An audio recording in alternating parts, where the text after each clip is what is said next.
Chapter 399. When the uproar erupted in Area A, Yu Zheng had drunk a round of wine and had been forced to drink quite heavily. Now he was in Frost River Reality's VIP room, repaying a favor he hadn't used. Interpersonal relationships were like this. Lips touched, phone calls connected, big or small, were favors. His family's stall in the luxury room had been broken up, and he had lost the chance to show off. He had to come here himself to apologize and express his thanks.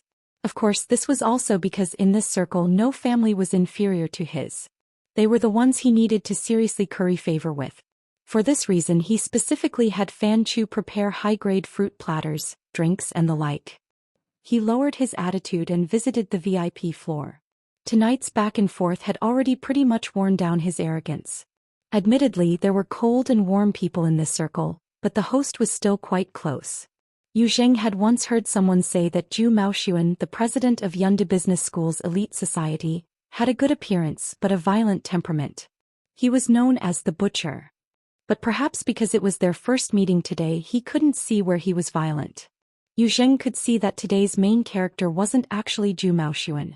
Instead, it was a young man with the same surname as him. He was introduced as Zhu Ling, Zhu Maoxuan's older cousin. Zhu Ling was around 30 years old. He had a buzz cut and looked rather neat. He didn't like to talk. In this place he still didn't touch a drop of alcohol. Occasionally he would sweep his gaze over. His gaze was calm and not a bit of emotion could be seen. Yu Zheng didn't make any further conversation. He couldn't stay here for long. After a round of drinks he left. But he didn't leave immediately. He waited outside the door for Fan Chu to come out. He wanted to ask for specific information and clarify the focus of the following exchange. At this time someone passed through the corridor and walked shoulder to shoulder with Yu Zheng. As soon as they met, Yu Zheng felt that the person was familiar. He was afraid that he couldn't recognize him, so he sized him up. The person across from him sensed something and turned his head. His brows furrowed and he looked somewhat unhappy. Yu Zheng was afraid of angering him. He hurriedly bowed and laughed. "Third young master who? Are you the Border Shepherd's third young master who? Last month at Celestial Crystal Biology's banquet." The other person interrupted him. "Who are you?" Yu Zheng took a deep breath and smiled. "Hello, third young master. I am Yu Zheng. My father is Wuyue Pharmaceuticals Yu Qi." "Oh, Wuyue Pharmaceuticals. Your distribution business was pretty good last year." Hu Huaying smiled. She clearly had a young face, but she brought out a rigid social attitude. She politely shook hands with Yu Zheng. Clearly he didn't want to talk about it in detail. Yu Zheng had just finished a round of toasting and had worn away his arrogance. With the stimulation of alcohol his courage had grown quite a bit. He took the initiative to strike up a conversation. "Third young master, are you here to play with your friends? I don't know which room it is. I'll pay you a visit later. Maybe if there's a chance. I'm here to pick up a friend. I won't be staying for long." At this time the door to the VIP room next door opened. Fan Chu flashed out and was shocked to see two people standing outside the door. When he saw their faces clearly he was even more shocked. "Young master Hu Huaying saw that Fan Chu was dressed in work attire and made a sound of acknowledgement. She had no intention of continuing the conversation and left directly.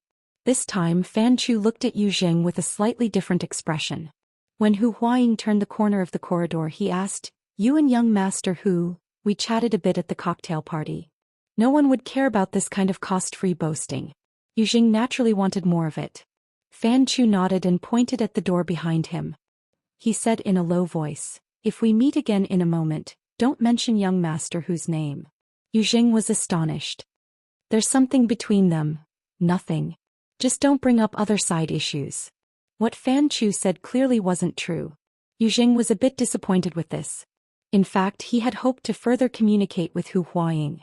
Although the Hu family was an upstream manufacturer, their business was mainly to order biological raw materials for major pharmaceutical companies. However, as one of the few A-rank suppliers of Sky Crystal Biology, the Xia family and the Hu family had a close relationship. This layer of relationship had to be included. If he could take the opportunity to get to know her today, that would be ideal. What a pity. Fan Chu saw through most of his thoughts. He took the initiative to pull him a bit further away and whispered, "These two circles don't touch each other. Young master Hu is in the business circle. Young Master Ju is in the military and political circle. The people in this room might not have much net worth, but behind them are all powerful and influential. Do you see that Lieutenant Colonel Ju Ling? He just transferred from the City Defense Army to the Coastal Defense Army. His military rank was even promoted. His future is limitless. Lieutenant Colonel. Yujing jumped in fright. When they were introduced, the other had only reported their names but not their positions. He was only in his early 30s, yet he had reached such a rank. Wouldn't he be aiming for a general in the future? That's the Lieutenant Colonel. But this one arrived later. I heard he was eating at Chonglu Pavilion upstairs. He heard young Master Sun was here, so he came to take a look. Fan Chu's wristband suddenly vibrated. Seeing the contact, he was stunned. He turned around and pushed the door open. Young Master Sun, you were looking for me? Just as Yu Zheng was feeling curious, he heard a voice from inside. Little Fan, call Yu Zheng back. This tone was firm. Fan Chu was stunned and hurriedly said, Jingzi was just chatting with someone outside. He didn't go far. The voice inside paused and then said, all right. Invite him in. Yu Zheng had long since recognized Zhu Maoxuan's voice. It would be a lie to say he didn't have a grudge against this kind of attitude. Not to mention the tone, if he hadn't spoken with Hu Huaying outside the door and was already downstairs, what would he become if Zhu Maoxuan brought him back with a single word? But the affairs of the world were like this. One set of words in front of people and another set behind their backs. In addition to the difference in status, it was normal to not pay attention to one's words and actions. Yu Zheng had done no shortage of similar things. He quickly adjusted his state of mind, tidied up his external equipment and clothes, and pushed the door open. Brother Sun, you were looking for me? Zhu Maoxuan stood up with a laugh. He hadn't yet spoken when a gang of drunkards in the room began to shout. Fuck, he accepted the challenge. It's those two. Kill them. Torture them to death. For a moment there was a hint of a crowd surge. What happened? Yu Zheng was a bit at a loss. Zhu Maoxuan very intimately wrapped his arm around his shoulder and went to the edge of the most lively area. This was the central area of the VIP room. In the middle was a three-dimensional projector which could also be used as a strategy room.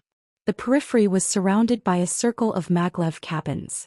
Some had people inside, some were empty. Although the overall scale couldn't compare to the hero seats in Area A, the technology was a generation ahead. Each had its own merits. The liveliness of the hero area was being broadcasted in real time here. Zhu Maoxuan didn't need to explain. Yu Zheng more or less understood the cause and effect of the situation after a few more glances. Even if there were some things he didn't quite understand, he could understand most of it through the message records of the room's ally system. Then he felt like he was in heaven. Shuelei and Luo Nan had both snatched hero seats at the same time. This probability was certainly due to the bonus of the luxury bag. Doxit luck. Doxit luck. And I lent it to them. Yu Zheng had the urge to immediately leave the room. Unfortunately, he really couldn't do this sort of unreasonable behavior. He didn't know what his facial expression was like, but he knew that it definitely wouldn't be good. Moreover, he still didn't understand why Zhu Maoxuan had called him back. He could only try asking, Brother Sun? Zhu Maoxuan still had his arm around Yu Zheng's shoulder. He turned his head slightly, and the overly intimate physical contact made Yu Zheng feel quite uncomfortable. His aura weakened a bit. I heard Fan Chu say that the two people who snatched the seats are your friends?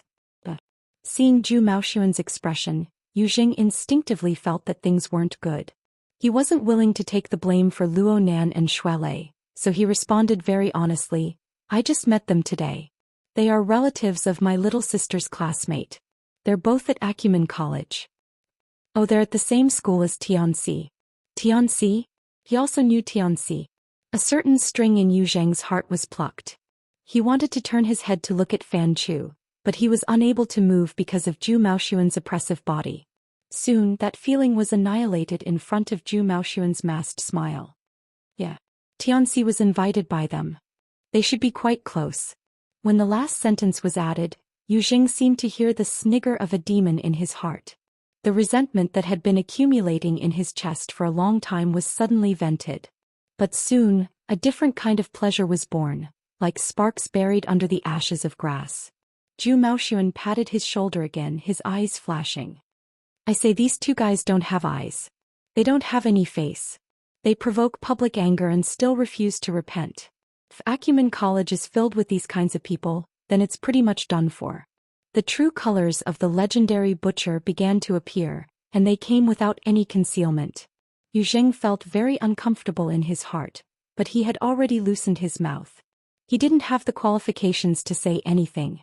He could only stare blankly and say nothing. But Zhu Maoxuan still wanted him to continue expressing his position. For this reason he used a very intimate address. Jingzi, you don't mind teaching these two little guys a little lesson, right? Yu Zheng nearly blurted out, I don't mind, but he still had a bit of basic self-respect. When the words reached his mouth, his shoulders stiffly shrugged. He feigned a casual response. I don't mind. As long as my little sister doesn't embarrass herself too much, it's fine. Zhu Maoxuan laughed loudly as he patted his shoulder. He used a lot of strength. At this time someone else shouted, Fuck, the system is cheap to a certain level. It's loading an infinite killing environment. It's taking advantage of the situation to shuffle the cards. Zhu Maoxuan turned his head and scolded, What the hell are you afraid of? The VIP room is just AFK for half an hour. If you want to go, hurry up and drive them back. We'll go to that private room over there to have fun. Yu Zheng stood to the side, becoming more and more embarrassed. Zhu Maoxuan took his hand away and turned his head to ask Zhu Ling, who hadn't spoken much. Brother, you're not coming to have some fun? He didn't hear a response. Perhaps the other side had just made a gesture, probably refusing. Only then did Zhu Maoxuan say to Yu Zheng, It's a lively time, so don't leave. There aren't many people here playing in the wilderness. There are still empty maglev cabins. You'll have a bit more fun. It wasn't like Yu Zheng hadn't played in the VIP room's maglev cabins. He really didn't care. But since Zhu Maoxuan had offered an invitation, it was hard for him to refuse. He hesitated and said, My peripherals don't match. It's fine. Oh wait. Little fan, there's a compatibility mode, right? There is. Fan Chu didn't look for a technician. He personally came to test it. At this point, Yu Zheng couldn't say anything to refuse. He pinched his nose and said thanks. Under Zhu Maoxuan's gaze he entered the maglev cabin. He sat in a moderately spacious seat. His body was comfortable, but his heart was completely uncertain. What did Zhu Maoxuan want to do? No matter how Yu Zheng struggled, Area A didn't lack for explosive topics tonight. Over 1,000 people were watching the scene of cursing. There was also the gambling that had been opened on the spot. All of this placed this battle of infinite slaughter on a fiercely burning bonfire. With so many people watching, there was no lack of sharp-eyed people. At the final loading stage of the environment, many people found something unusual when they saw the list of names. Fuck, there's even the VIP area mixed in. I was wondering why there were over 30. So it's just a bunch of nouveau riches making up the numbers. Like this, they'll squeeze out at least 5, 6, 7 spots, right? 20 or so is enough. Come on, let's have a total annihilation. The VIP can open a fantasy breed. That's a boss template. Sweep the trash and kill the boss. At this time, who cared about the final result? It was fine as long as they quickly gave them a good time. Before, they were the lucky ones that made people envious. They were the focus of attention. Now they had become the objects of amusement. No matter if it was positive or negative, they would gladly endure it. This was the air of eyeballs, the air of entertainment. Luo Nan, who was in the center of attention, had a strange sense of vanity. Perhaps it came from the resonance of the emotions of the masses. It was a subtle group mentality. At the same time he saw through his own thoughts, he laughed out loud and switched hero characters. Without much hesitation he chose the ace firepower player of the Earth Core Haya, who had fought with Zhang Yingying on the ship-blocking mountain. Under the current circumstances, being a heavy-armored firepower expert was certainly not the best choice. But this was the only character Luo Nan could be said to be familiar with. This was the only one. A few seconds later, this sturdy senior officer carried the mechanical dog, Newbie. They were teleported to the cracked red earth of the wilderness. This was already a public battlefield. Shuelei had been teleported to an area 7 kilometers away from Luo Nan. He was madly dashing over to join them. Today they were the public enemies of the world.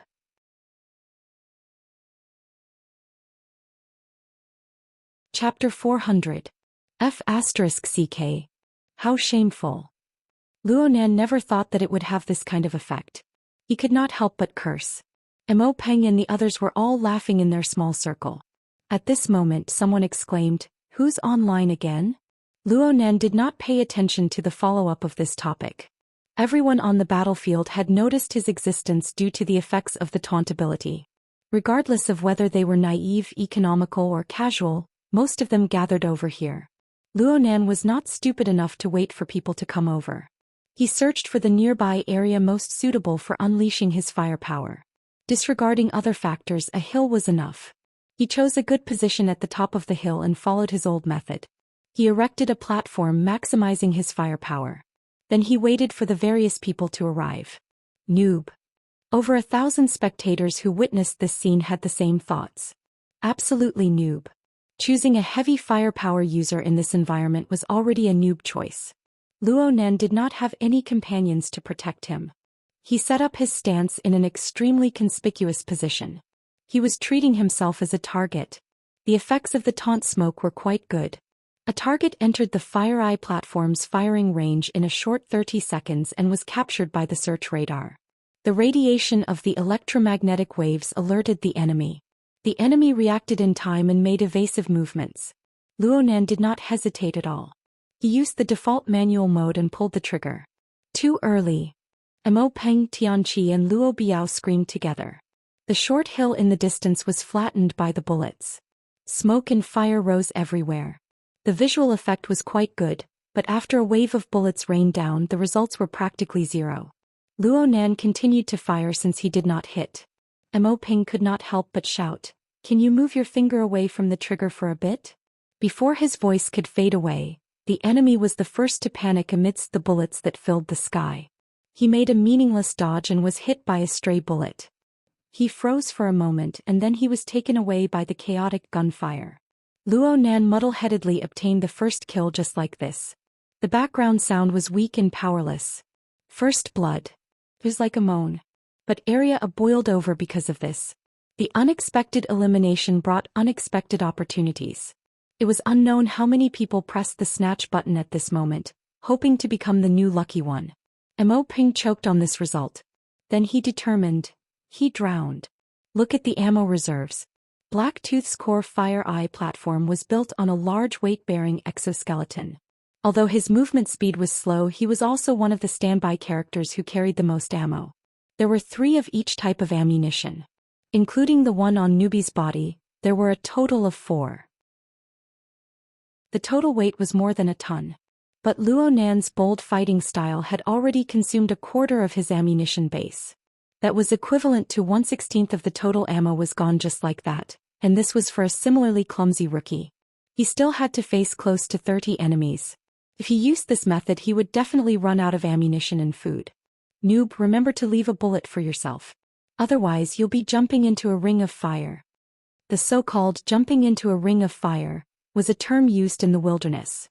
The general idea was that one would lose the ability to fight back and be humiliated in public like a circus animal.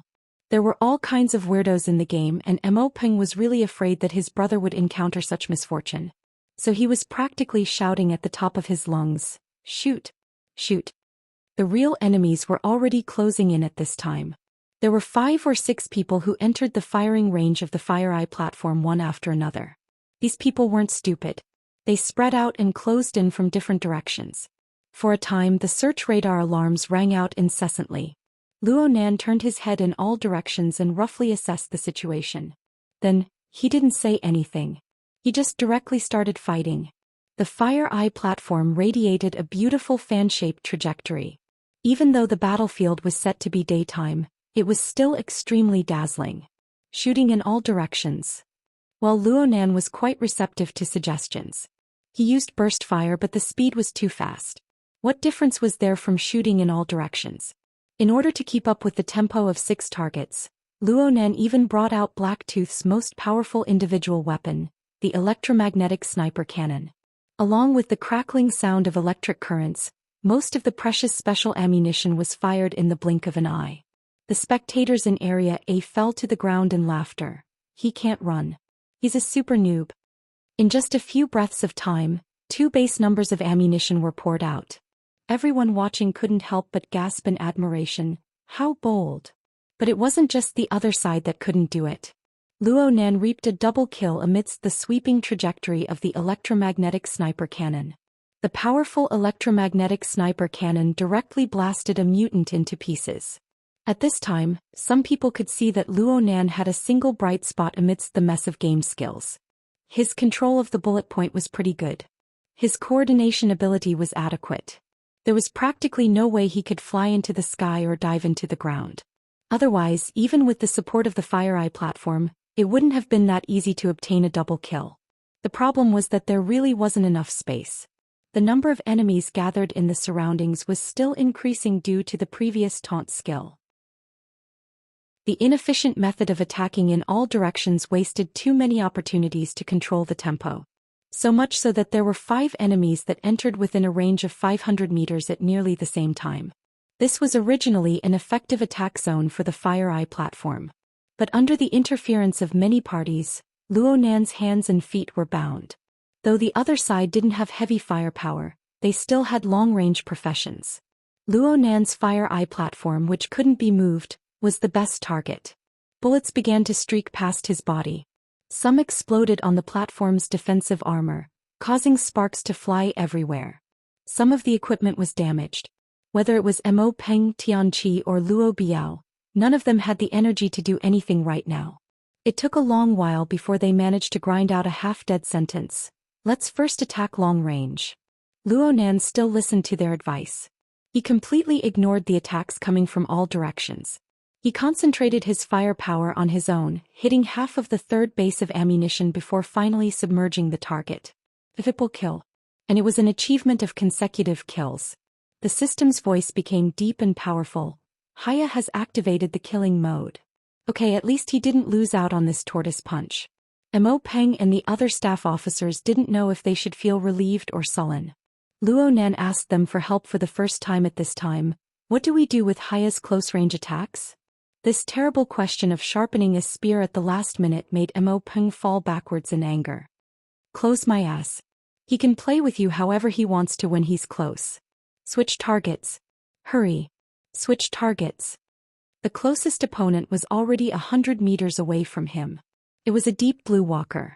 It was an exoskeleton that possessed both strength and beauty. One couldn't see the rigidity of a machine at all. The deep blue walker launched a snaking maneuver, drifting about. It was obvious that this was a veteran.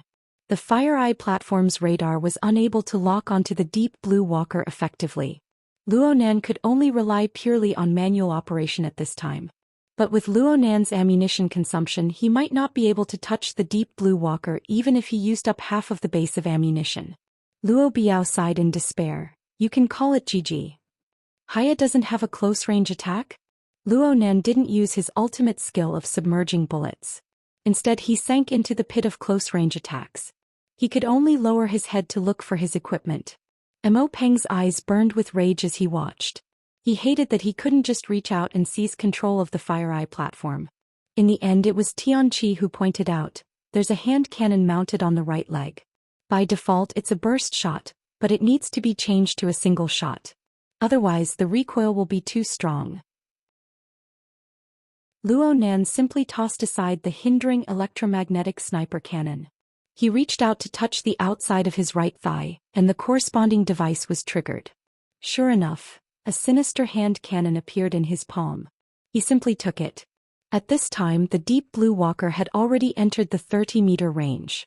It began to push and accelerate, breaking through the sound barrier in the blink of an eye. Faster, see. I can't even lift the gun barrel. Luo Nan really didn't lift the gun barrel. Instead, he just pointed it diagonally at the ground and fired a series of bombardments. The gun barrel, which was big enough to fit an infant's fist, pulsed slightly. The ground exploded into dust and smoke, flames and liquid. A miserable hiss could be heard. The messy red earth suddenly swelled up, and a twisted and broken arthropod screeched as it struggled out. This consumed the last of its health and it fell to the ground, unable to get up again. Haya kills people like flies. Who can stop him? The system's voice forcefully reached a climax. Whoosh. The gasps of surprise from the spectators of Area A were like the wind blowing across the prairie. They pressed the overgrown emotions into a similar shape. Giant mole cricket. There's actually such a sinister person. But he's dead. Did you see that? The radar didn't give off any warning. It didn't matter what species it was or which player was driving it. This person was able to deceive the spectators who had the omniscient view.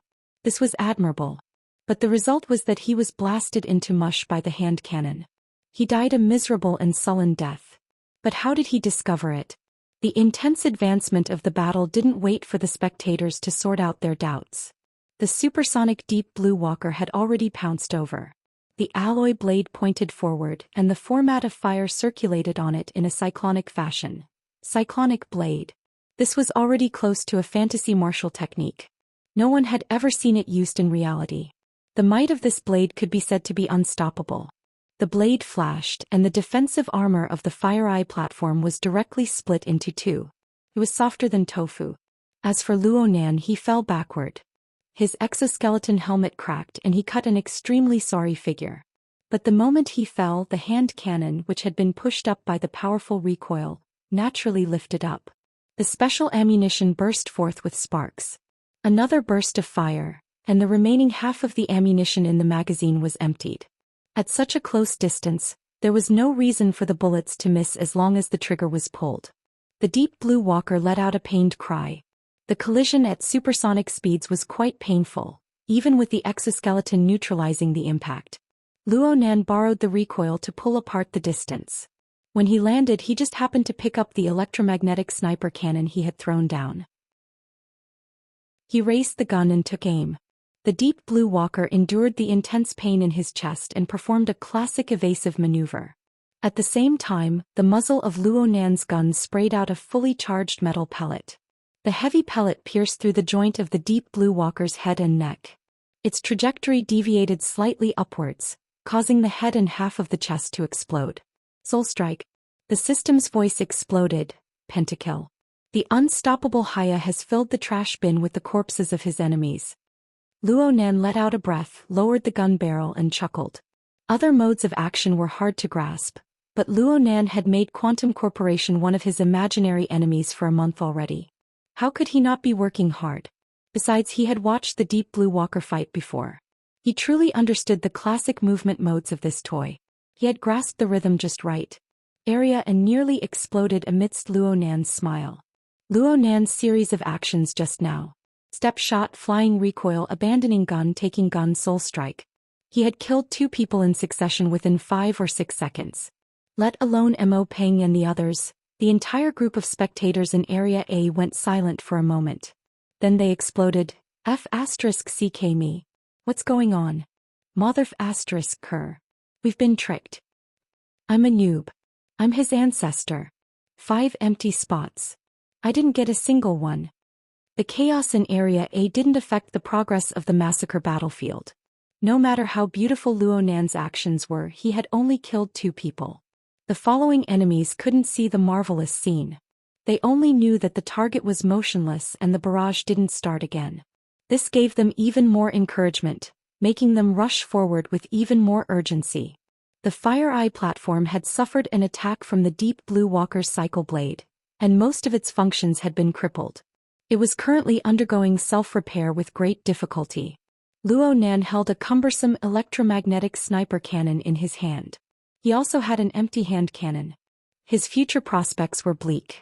In just 5 seconds, another player rushed forward. He also chose the mutant species. Coincidentally, Luonan was quite familiar with it. It was the enormous wasp like Feng Huang. Back on ship Lanshan, Zhang Yingying had chosen this hero character at the very beginning. Luonan really didn't have any other choice right now, but he didn't pay any attention to the approaching threat. Instead, he whistled. This was the system's default function. It was the signal for newbie to reload. Reload your bird's egg. Down. The player who had victory in his grasp announced loudly in place of the system. A dazzling blade light appeared in the next second. The player's lower back was chopped off along with the poisonous needle. It was a fatal blow. The blade light vanished and a majestic figure wearing a minimalist exoskeleton armor stood there like a mountain. Shuele had arrived. No one could see how he arrived. In a short 2 to 3 minutes he broke through the encirclement, crossed a distance of 7 kilometers and killed his way to Luonan.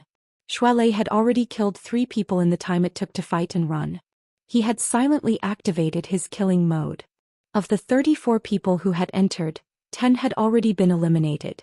8 of them were the results of the 2 of them. Some of the thousands of spectators even forgot to seize the opportunity to grab a seat. They watched the live broadcast in a daze. Their minds couldn't wrap around what was going on. Papercut was probably the calmest of all the spectators. From his perspective, this kind of result was only natural. Perhaps a month ago, Luonan's other qualities were at the level of an ordinary person, aside from his terrifying accumulation of soul strength.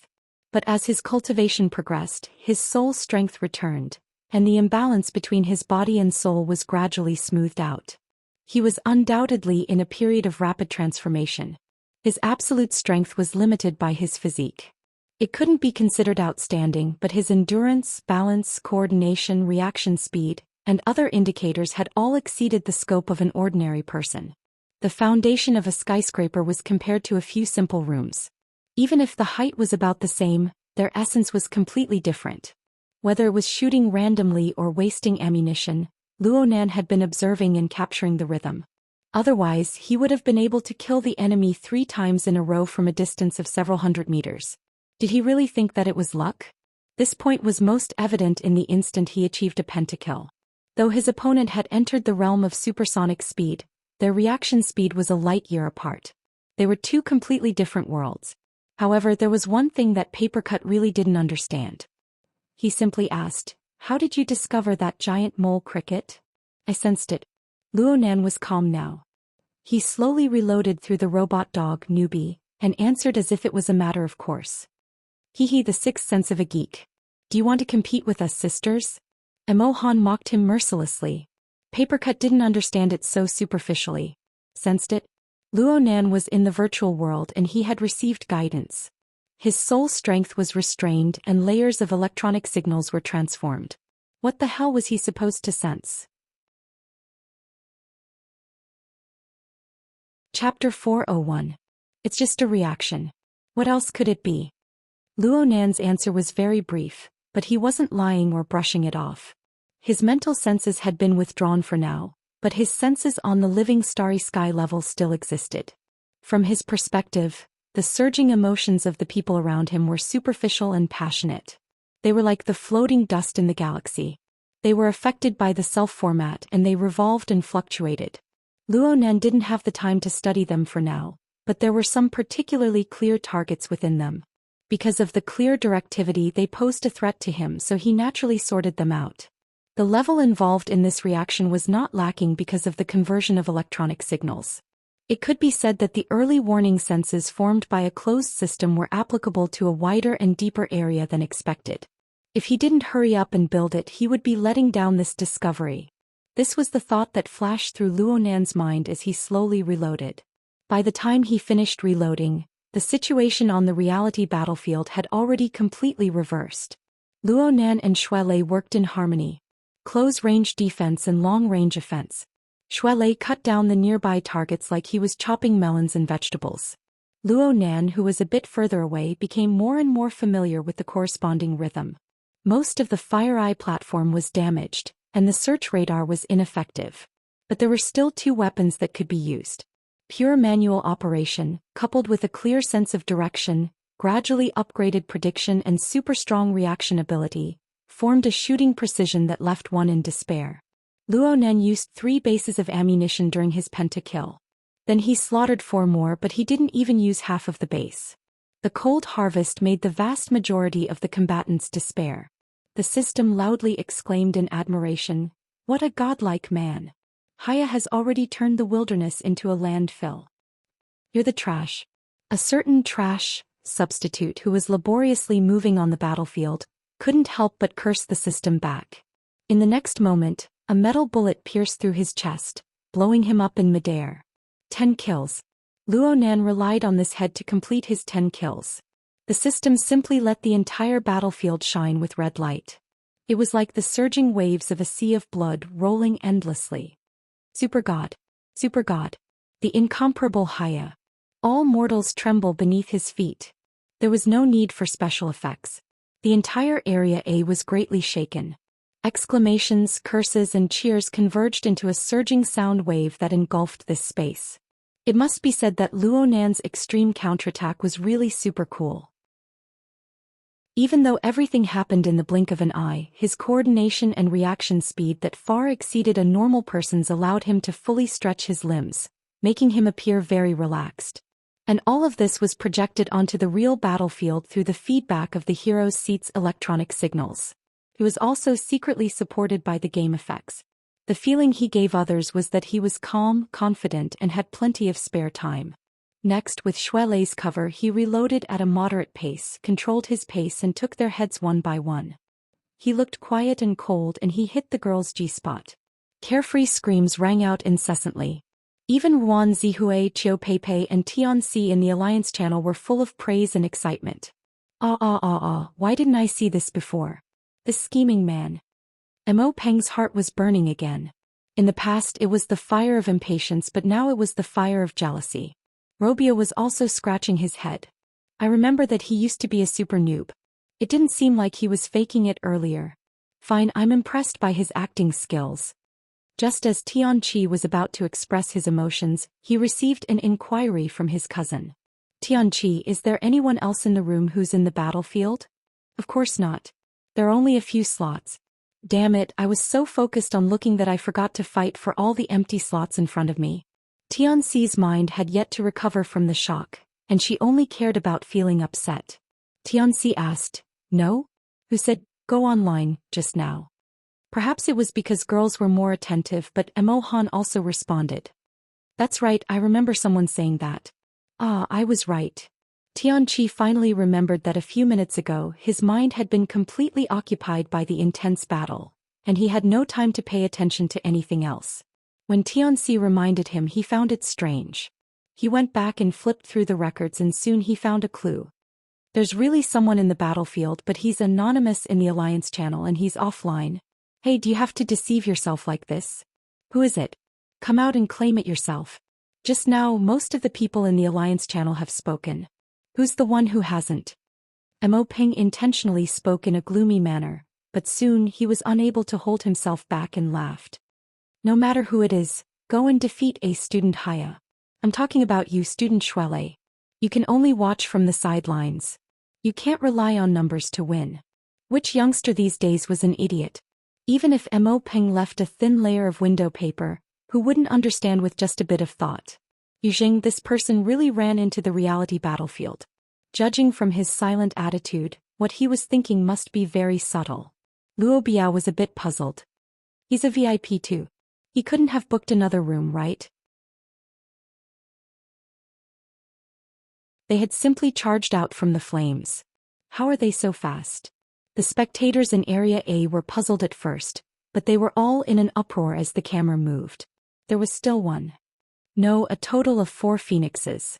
They were separated from Luo Nan and Shuelei by 3 to 5 kilometers. This was an area that the radar could not illuminate. Even a fantasy weapon like the phoenix would not be able to do so. But reality was that the precision of the 2 cannon shots was remarkable, and there were some clear targets. It didn't make sense.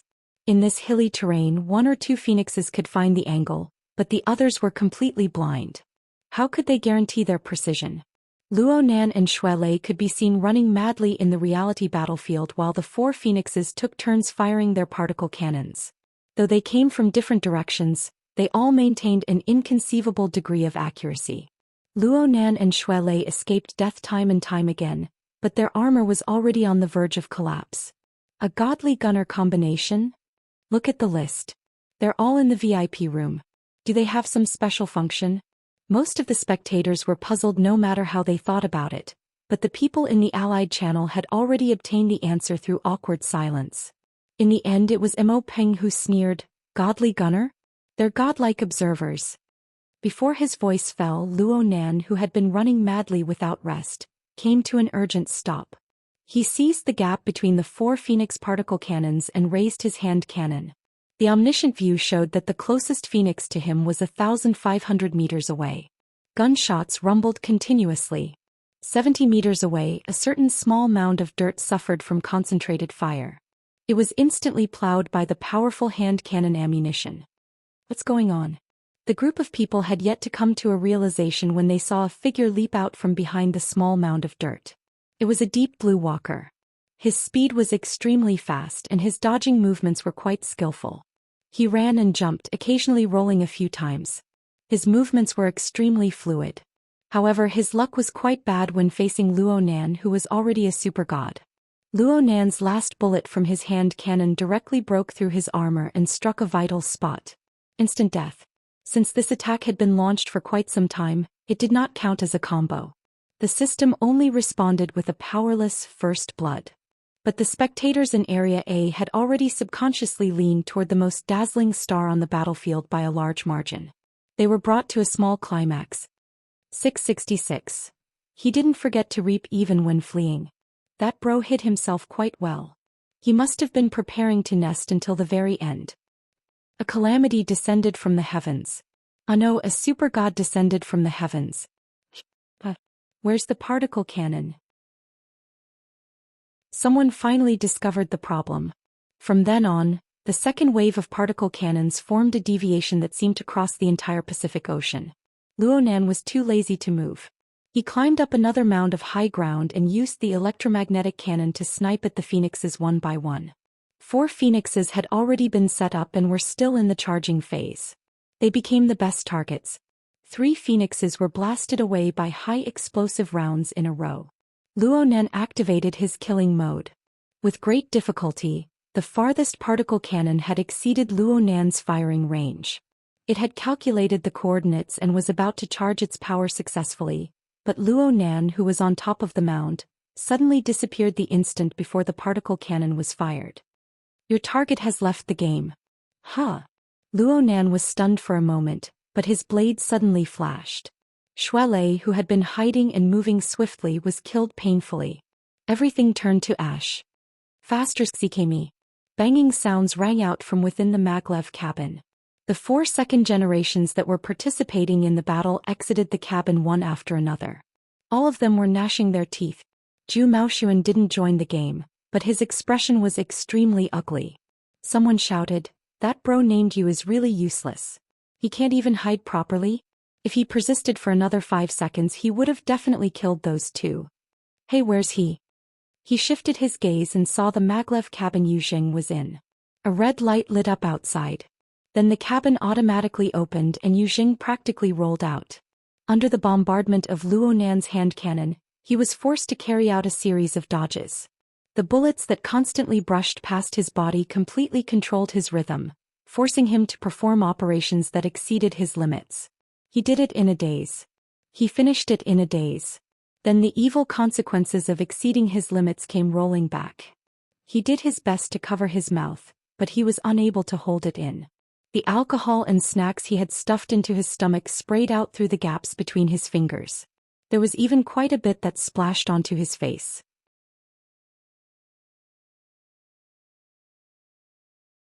Chapter 402. Super God Haya, who already held the absolute advantage, suddenly logged off. His partner, who was unparalleled in close combat, did the same after killing the last phoenix.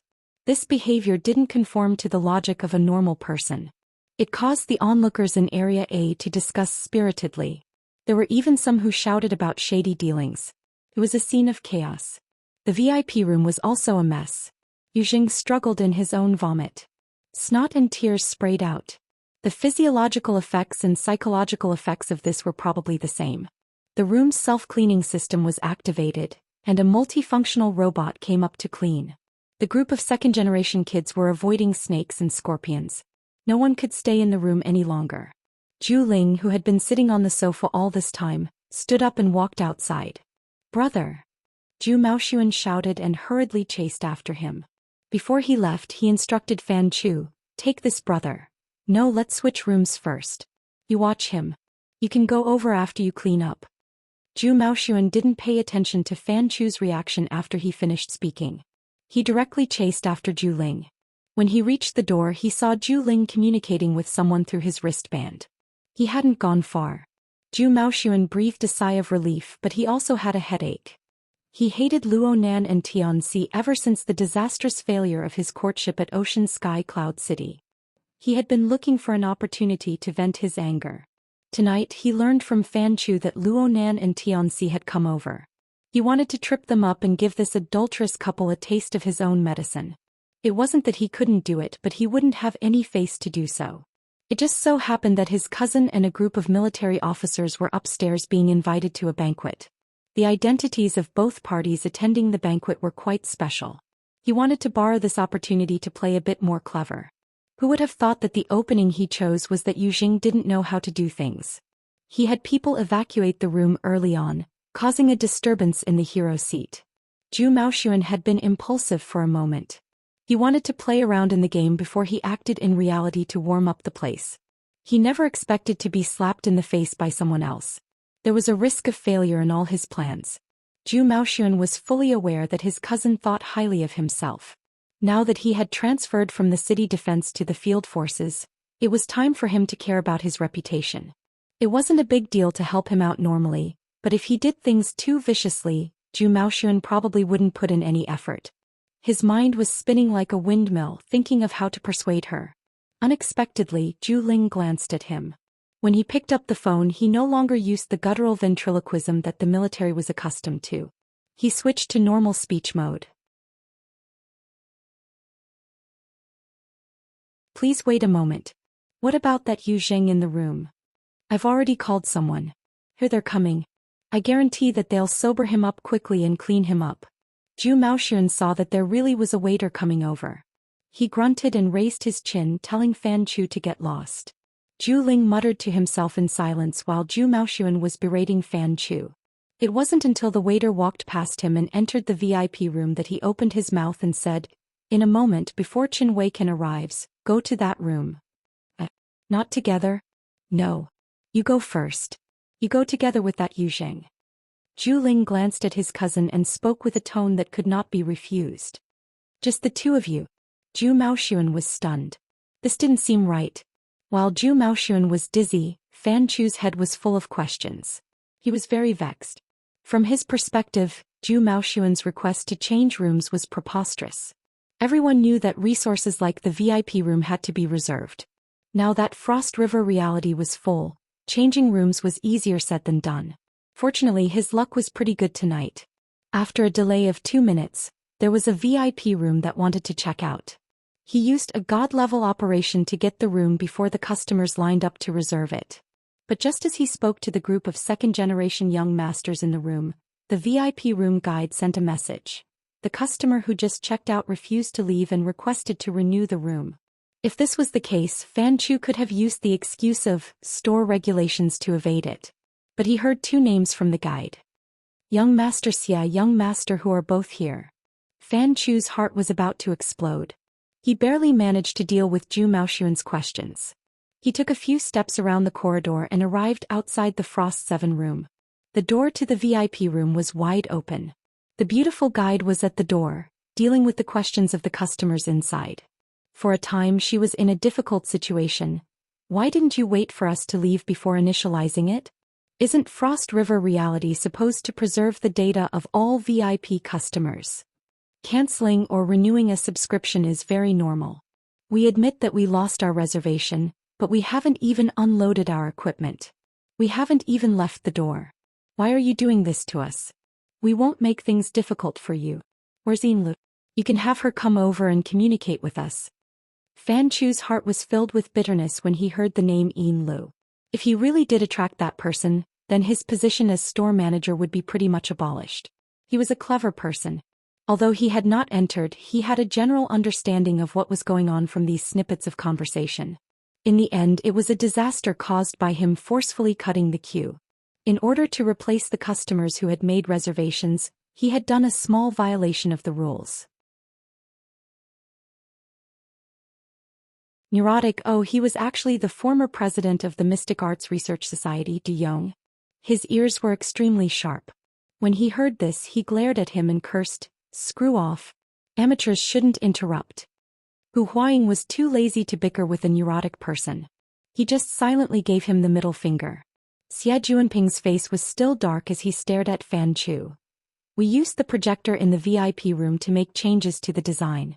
We tossed and turned for the better part of a day and we were close to success. Then with your initialization everything was wiped clean. And these are things that I will have great use for very soon. Tell me clearly right now. Does your system automatically save them? Can I get my data back? Fan Chu's forehead was beaded with sweat. He knew that this matter would not be easily resolved. In the end he did not dare to answer directly. He could only say, "Young Master Xia, I will immediately contact the technicians and do my best to give you a satisfactory answer." Xie Juanping's feet moved. Based on his previous temper he would have already kicked him. However, this period of abiding by the precepts and cultivating still had some effect. The nameless fire stirred and was actually suppressed again. He silently recited, "Abiding by the precepts and advancing diligently, restraint comes first." Then he no longer paid attention to Fan Chu and turned to Du Yong. "Sissy, who else do you think can do it according to the previous draft?" Du Yong was irritated. He paced in place, grinding for a long time before saying, "When it comes to the mystic arts, I still rather admire Tang Yi." "Then contact her and ask her for help." Du Yong gaped. Whatever neurosis and irritation had disappeared. All that was left was embarrassment and embarrassment. Xie Juanping was finally irritated when he saw this. He stepped forward and grabbed Du Yong by the collar. "You led me through the door and then this happened. So what if you help me ask someone?" Du Yong did not have any temper at this moment. He even stuttered, "But Tang Yi, he's not likely to care." "How do you know if you don't ask?" "Then can I ask?" Xie Juanping took a deep breath and let go of Du Yong's collar. He took 2 steps back and massaged his temples in thought for a moment. He dialed a number through his wristband. After a few seconds the call connected. He coughed and naturally lowered his posture. "Nanster, there's something I want to ask you. It's about, how do I say it, it's about a problem in the mystic arts. Aren't you very good at very interested in this? So, I want to ask about this thing about magical arrays." Xie Juanping's stuttering appearance was too different from before. Even Du Yong, who was conflicted about whether or not to call Tang Yi, could not help but turn his head to look. Xie Juanping did not care about this. He walked a few steps deeper into the room and grunted in response. Suddenly he raised his voice. "Hey, you're at Frost River Reality? Which store?" "Aurora Cloud City." "Holy crap." Xie Juanping suddenly became excited. Hurry up. I'm at Frost 7 in the VIP area. Husseiner and Sissy Du are also here. Can't leave? Entertaining friends? That group. Can I go? Which room? Luxury room A, Frost 7. Okay, we'll be right there. He hung up and clapped his hands. Don't worry about this for now. Hey Sissy Du, did you get through? Du Yong responded with a bitter face. Tang Yi said she has a party tonight, a date tomorrow, and a mission the day after tomorrow. She won't take any orders. Xie Juanping rolled his eyes. Then let's disband. Nanster and his friends are here. Let's go meet them. Yeah, let's see if there are any other opportunities to turn things around. As he spoke, his gaze turned to Fan Chu. You prepare 4 exquisite fruit platters and enough alcohol. Oh no, non-alcoholic drinks. Send them to Frost 7. Be quick. Also, we can't delay here. Hey, why are you in a daze? Do you remember? Frost 7. How could Fan Chu not remember? He had personally given this room to Yu Jing an hour ago to give him face. There was indeed a young man called Nanster inside. He was Zhu Maoxuan's target tonight. And he was also deeply involved in it. Fan Chu's mind buzzed. Every word that entered his ears seemed to carry a tone of ridicule. He did not make a sound. With great difficulty he used his many years of habit to nod in agreement. Then he turned around in a panic, forgetting that the guide was behind him. His foot hooked onto the guide's high heels. His body instantly lost balance and he fell forward. The guide cried out involuntarily. Chapter 403. A magical array? Luonan hung up. He was still a bit confused for a time. He did not find it strange that Xie Juanping had appeared in Frost River Reality. However, he had not understood the logic behind the topic of mystic arts. Speaking of the mystic arts and magical arrays, Luonan could transfer a few people to teach Xie Juanping with his current connections. But with the difference in understanding between the inner world and the secular world, Luonan could not afford to make a fool of himself in the end. In case he encountered a swindler or something. Luonan felt that he should first help Xie Junping check things out. However, Luonan's focus was not on this right now. The reason why he wanted to quit the game and give up on the hero seat despite his irreversible victory was because the important person he invited, Cat Eyes, had already arrived. She had contacted him through the Hexier. He came out of the room while he was talking to Xie Junping. He stood by the door and waited. The call ended. He had already sensed Cat Eye's arrival, but his gaze swept over her. He was unable to immediately catch sight of her. Only when the real person stood before him and looked at him quietly did Luonan lock onto his target. Today, Cat Eyes was dressed in a minimalist style. She wore a light blue high-waist skirt, a white sweater and nude high heels. She was so plain that not a single pattern could be seen. This was the first time Luonan saw her wearing a skirt, so he was unable to recognize her at first glance. However, it must be said that it was hard to change a person's habits. She was clearly wearing a plain dress, but Cat Eyes wore a black motorcycle jacket over it. The jacket was adorned with rivets. Paired with her parted hairstyle that covered half of her eyes, her large earrings on one side, and her fiery red lip makeup, she exuded a decadent aura that said, "I am very beautiful, but I will destroy myself at any moment." Cat Eyes must have drunk before coming. The faint smell of alcohol lingered around her as she stood before him. It was faint but not unpleasant. In his heart, Luonan felt that Cat Eye's current outfit was very beautiful. At the very least, it was more appealing to his taste than the nightclub style or the street dance style of the past. Cat Eyes tilted her head slightly and sized him up. Luonan did not know what she was thinking, but he could see disdain, provocation and so on in her slightly raised eyes. She lacked the goodwill that a fellow practitioner should have. In the next moment, a smile blossomed on Cat Eye's face and lips. It was just like her makeup. Her plain foundation was strong. She took another step forward and was already sticking to Luonan's shoulder. She reached out her hand and hooked onto the crook of the arm of the boy in front of her. However, Cat Eyes was wearing high heels. She was taller than Luonan by 4 or 5 centimeters. This action was like a deformed hug between old friends. In short, it was very intimate. Especially when her slightly greasy red lips pressed against Luonan's ear. She lightly breathed. "Master, I will heed your call." The combination of alcohol and perfume produced an intoxicating magnetic force. Luonan's body froze for a moment. He was definitely nervous. This was the first time in his life that someone had called him master. Especially a beautiful woman who was so close to him. He could feel the warmth and elasticity of her body through half of his arm. At this moment, Luonan could faintly feel that there were 2 to 3 types of hormones secreting abnormally within his body. This caused his heartbeat, blood pressure and so on to rise. He even felt hungry. However, after the physical reaction, a more subtle psychological factor arose. He couldn't distinguish more details, but he was unusually sensitive to the stimuli that caused it. His body did not move, but his eyes passed over Cat Eye's shoulder and stared straight ahead. He whispered, "What did you call me?" "My master, the man who dominates me." Cat Eyes let out a low laugh. Her greasy breath lingered around Luonan's ear and neck. Luonan's eyebrows jumped. Cat Eyes' voice was sharp and clear. But when she deliberately lowered her voice, it had a metallic quality to it. It was like a light and thin blade scraping away fine lint while sticking close to a person's skin. It was comfortable and chilling. It was just like what Cat Eyes was doing right now. Her body created a sense of intimacy, but her bones were ice-cold vigilance and resistance. There was even an even more hidden and intense inclination towards destruction. Tisk. Luonan was a bit annoyed. Did this mean that his good intentions weren't repaid? Originally, he wanted to call her over and have a good chat.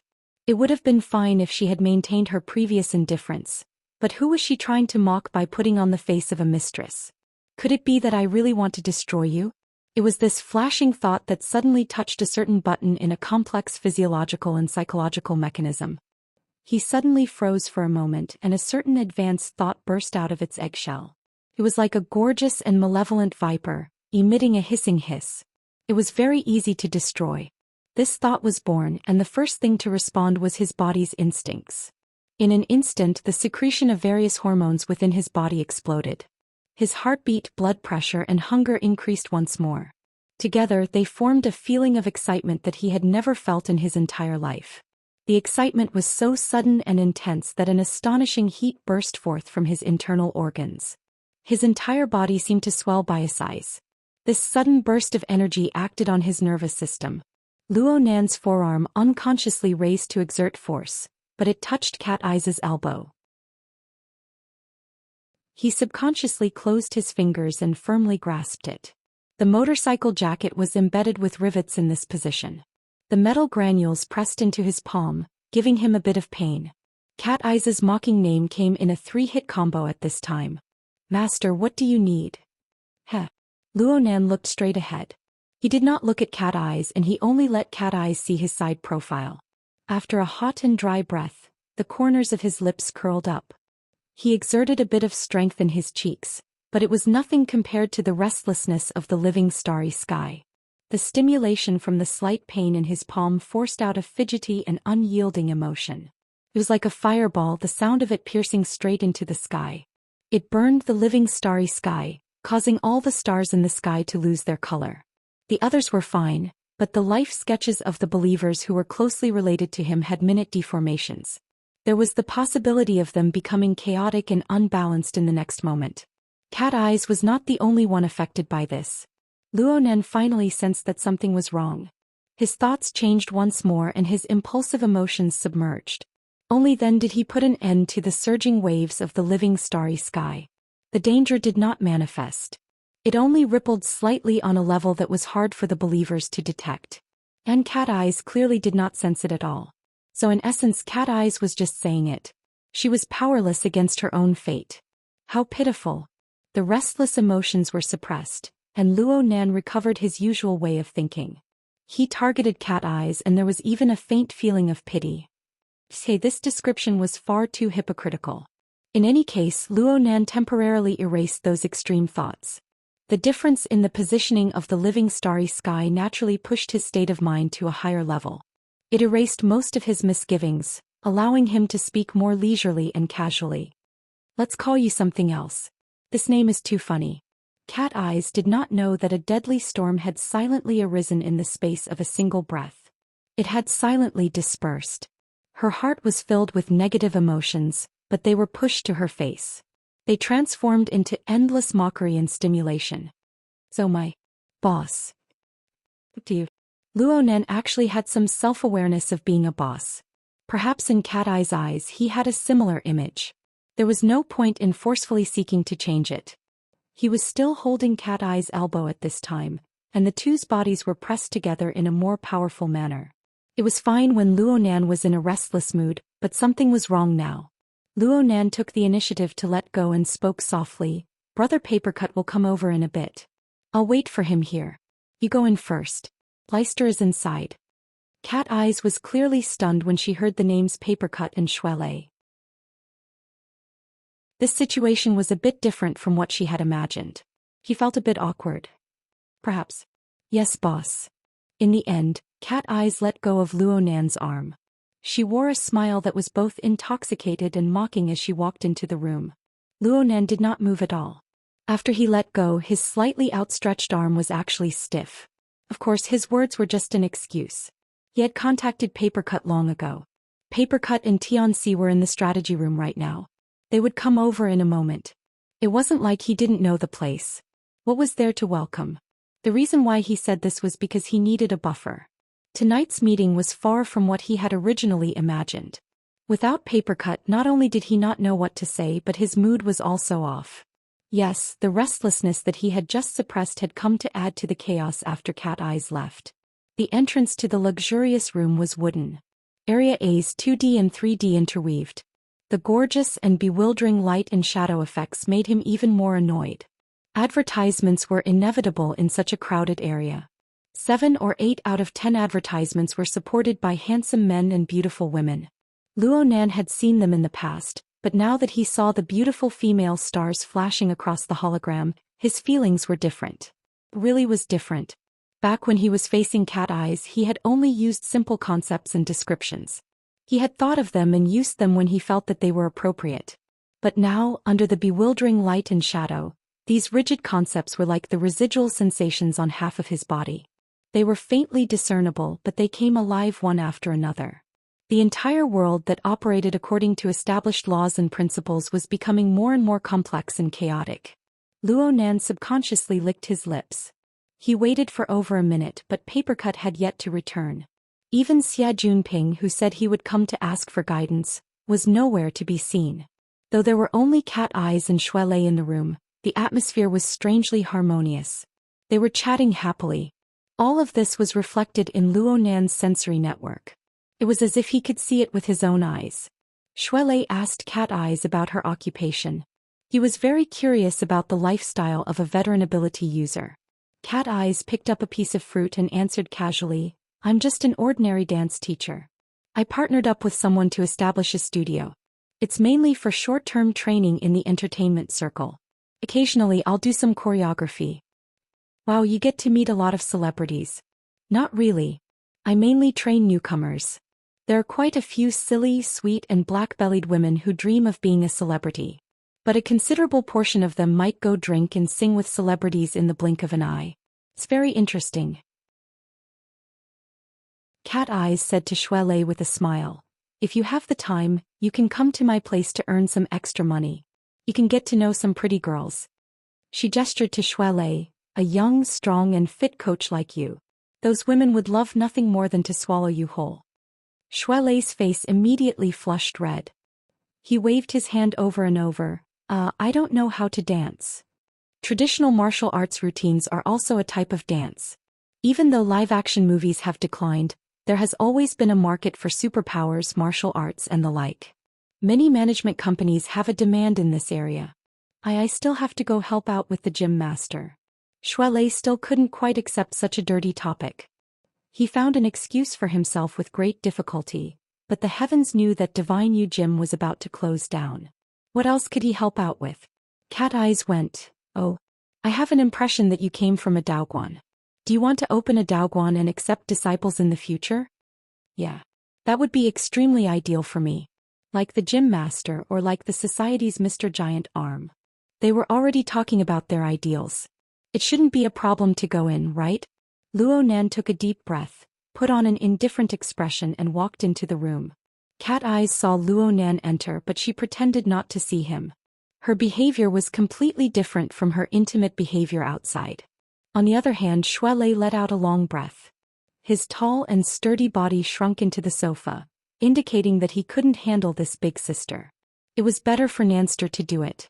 Other than the luxurious seats under the suitcases, there was also a sofa in the corner of the large luxurious room used for conversation.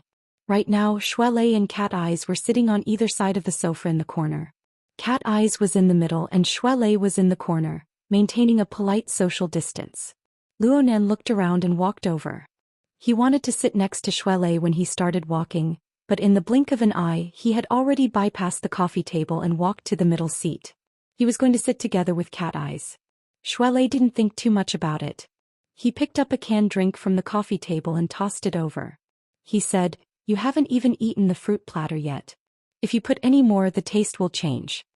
Luo Nan caught the drink and conveniently sat next to Cat Eyes. The sofa must have been too soft. His body sunk down the moment he sat down. The polite distance between them suddenly shortened by quite a bit. When he stretched his body to grab the fruit, he was once again pressed against Cat Eyes' body. He didn't know where he touched, but he felt as if his shoulder and elbow had been electrified. Moreover, perhaps it was the stimulation of the gastric juices, but his mouth was secreting large amounts of saliva. His cheeks and the corners of his mouth were numb and even his breathing had changed. Was he nervous? Or was he enjoying it? Luo Nan wanted to do a bit of self-analysis, but the train of thought in his mind was too chaotic. It couldn't even compare to when he wanted to destroy someone earlier. Cat Eyes didn't utter a single word. Luo Nan took a sliced apple and took a bite. He didn't feel anything, but his saliva secreted in large amounts once more. Yep, it was sour. At this time, Cat Eyes picked up the canned drink and shook it. "This thing is boring. Do you have alcohol?" "I remember that there's some in the fridge." Shui Lei immediately got up to get it. He looked at it and said, "There's only a bottle of whiskey left. Do you have ice cubes?" "I have a can." "If you do, then bring it over. Also glasses. I want 3. Huh. You guys come too. What's the point of drinking alone? We're all underage." Shuelei expressed that he was an obedient child. Cat Eyes laughed wantonly. "Minors don't drink because their organs haven't fully developed. The stimulation of alcohol will bury hidden dangers. But you guys are already ability users. What are you afraid of?" Shuelei was a bit conflicted, but he still tossed and turned in front of the fridge. Cat Eyes took advantage of Shuelei's back facing her to lean toward Luonan. Her red lips whispered by his ear, "Boss, if you want to take advantage of me, hard liquor is a good reason. This is my suggestion." She laughed as she spoke, releasing a seemingly never-ending stream of mockery. Not only toward Luonan but also toward herself. Her slender neck leaned forward, and her half-length hair fell down like a thin curtain. It was the only thing that covered the two's faces. The fragrance and smell of alcohol entered his nose in the most direct way. Luonan's mind buzzed for a moment. His internal and external senses were all warped. He only remembered turning his head, and his lips streaked across the smooth and slightly damp curtain of hair. He touched the side of the exquisite and smooth forehead and stopped there. It was hard to continue, but he was unwilling to move away. "Nanster, I'm here." Xie Junping pushed open the door in a hurry, guiding the bewildering lights of Area A. It just so happened to shine on the bodies of the 2 figures on the sofa. His footsteps slowed and Hu Huaying bumped into his back from behind. Then Emo Han's clear voice rang out behind them. "Hey, who are you guys?" Shuelei, who was furthest inside, turned his head. Then his hand shook and a small portion of the alcohol poured over the ice cubes in the glass. A small portion spilled onto the carpet. The luxurious room suddenly became lively. For the fastest novel reading without errors, please visit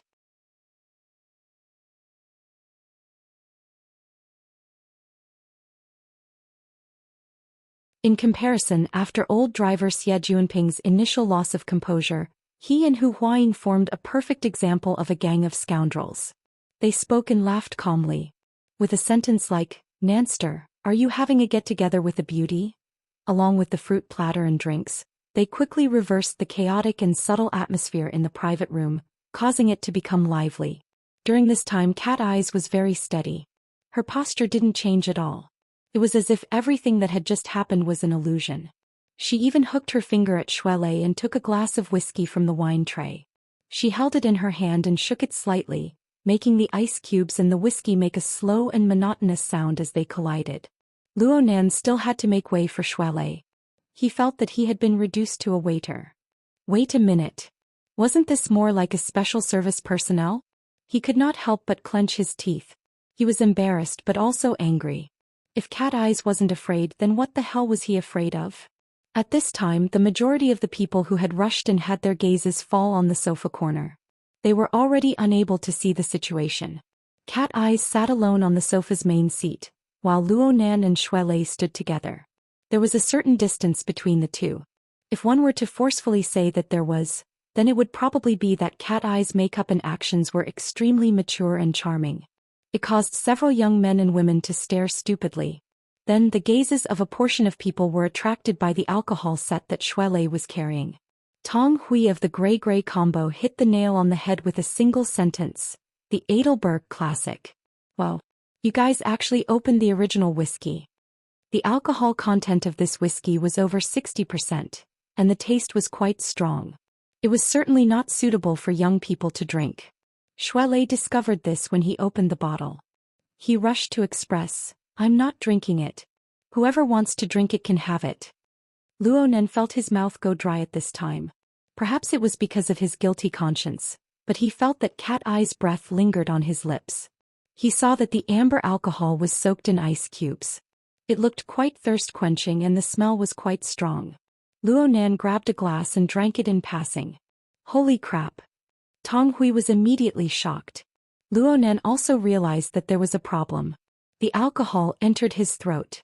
Even though the effect of the ice cubes had been released, the burning sensation of the alcohol rushing into his nose and throat and the smoky, fiery and high-pressure taste nearly made him spit it out. Luckily, the orifice of his mouth and tongue operated naturally after being stimulated. The jade liquid of the spirit pond silently moistened his mouth and nose. It melted away the rush that could make one's rationality explode. All that was left was a rich aftertaste that came one after another. Luo Nan unconsciously swallowed the glass of alcohol. Luo Nan didn't know how to appreciate alcohol. He was already quite satisfied that he didn't make a fool of himself on the spot. What truly surprised him was that the orifice of his mouth and tongue had this kind of effect. Even so, he absolutely wouldn't take a second sip. Luo Nan had never had such close contact with alcohol in his 16 years of life, aside from the alcohol stove. After the alcohol entered his stomach, it was as if a fire had been ignited in his entire body. It burned his entire body hot. The restlessness that had just been suppressed seemed to swell up once more. It wasn't that he wanted to do anything. He just felt that there were many ideas that were meaningless. He looked at Cat Eyes. He turned his head to look at the calm and composed beauty on the sofa. He chuckled, feeling that he was right. Mo Ping shouted loudly, "Nanster, you're secretly drinking alcohol." Luo Nan rolled his eyes at him. "I'm thirsty for drinking in broad daylight." For the sake of proof, he simply poured the remaining ice cubes in the glass into his mouth. He chewed a few times and swallowed it all. This method was truly bold.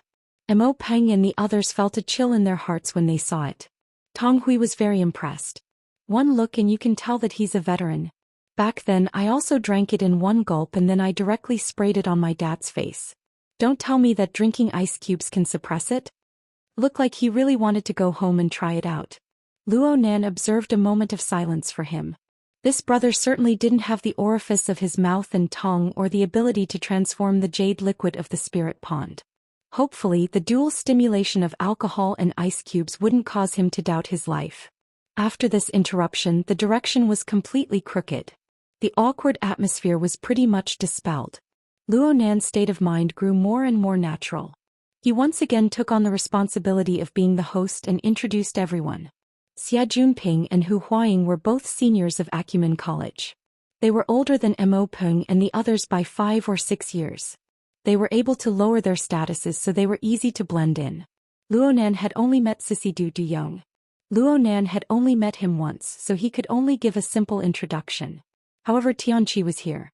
A month ago, Du Yong was still the president of the Mystic Arts Research Society. Though he had abdicated his position without much glory, Tianqi, a basic member of the society, was still worth giving everyone an additional introduction. On the other hand, Cat Eye's identity was a bit more difficult to deal with. She had been sitting on the sofa all this time. She had a smile that wasn't a smile. She wasn't close, but she wasn't far. Plus, there was the problem of her name. It was a bit strange to introduce her. Dance teacher. The group of boys and girls were quite confused. This didn't fit in with Luo Nan's circle. Papercut had just returned with Tianxi not too long ago. He didn't even have the time to greet Cat Eyes. As the etiquette teacher, Papercut took it upon himself to block the bullet. He even pulled Tianxi along with him. "Didn't you say that you've recently become interested in the mystic arts? Aside from the school society your little brother is in, there are actually some interest societies, hobbyist societies and the like in society. For example, we are all like-minded people who gather together. Cat Eyes is a senior member of this society. You can get closer to her in the future." Tianxi didn't open her mouth after returning to the room, but most of her gaze fell on the sofa corner. Half of it was given to Luo Nan and the other half was given to Cat Eyes.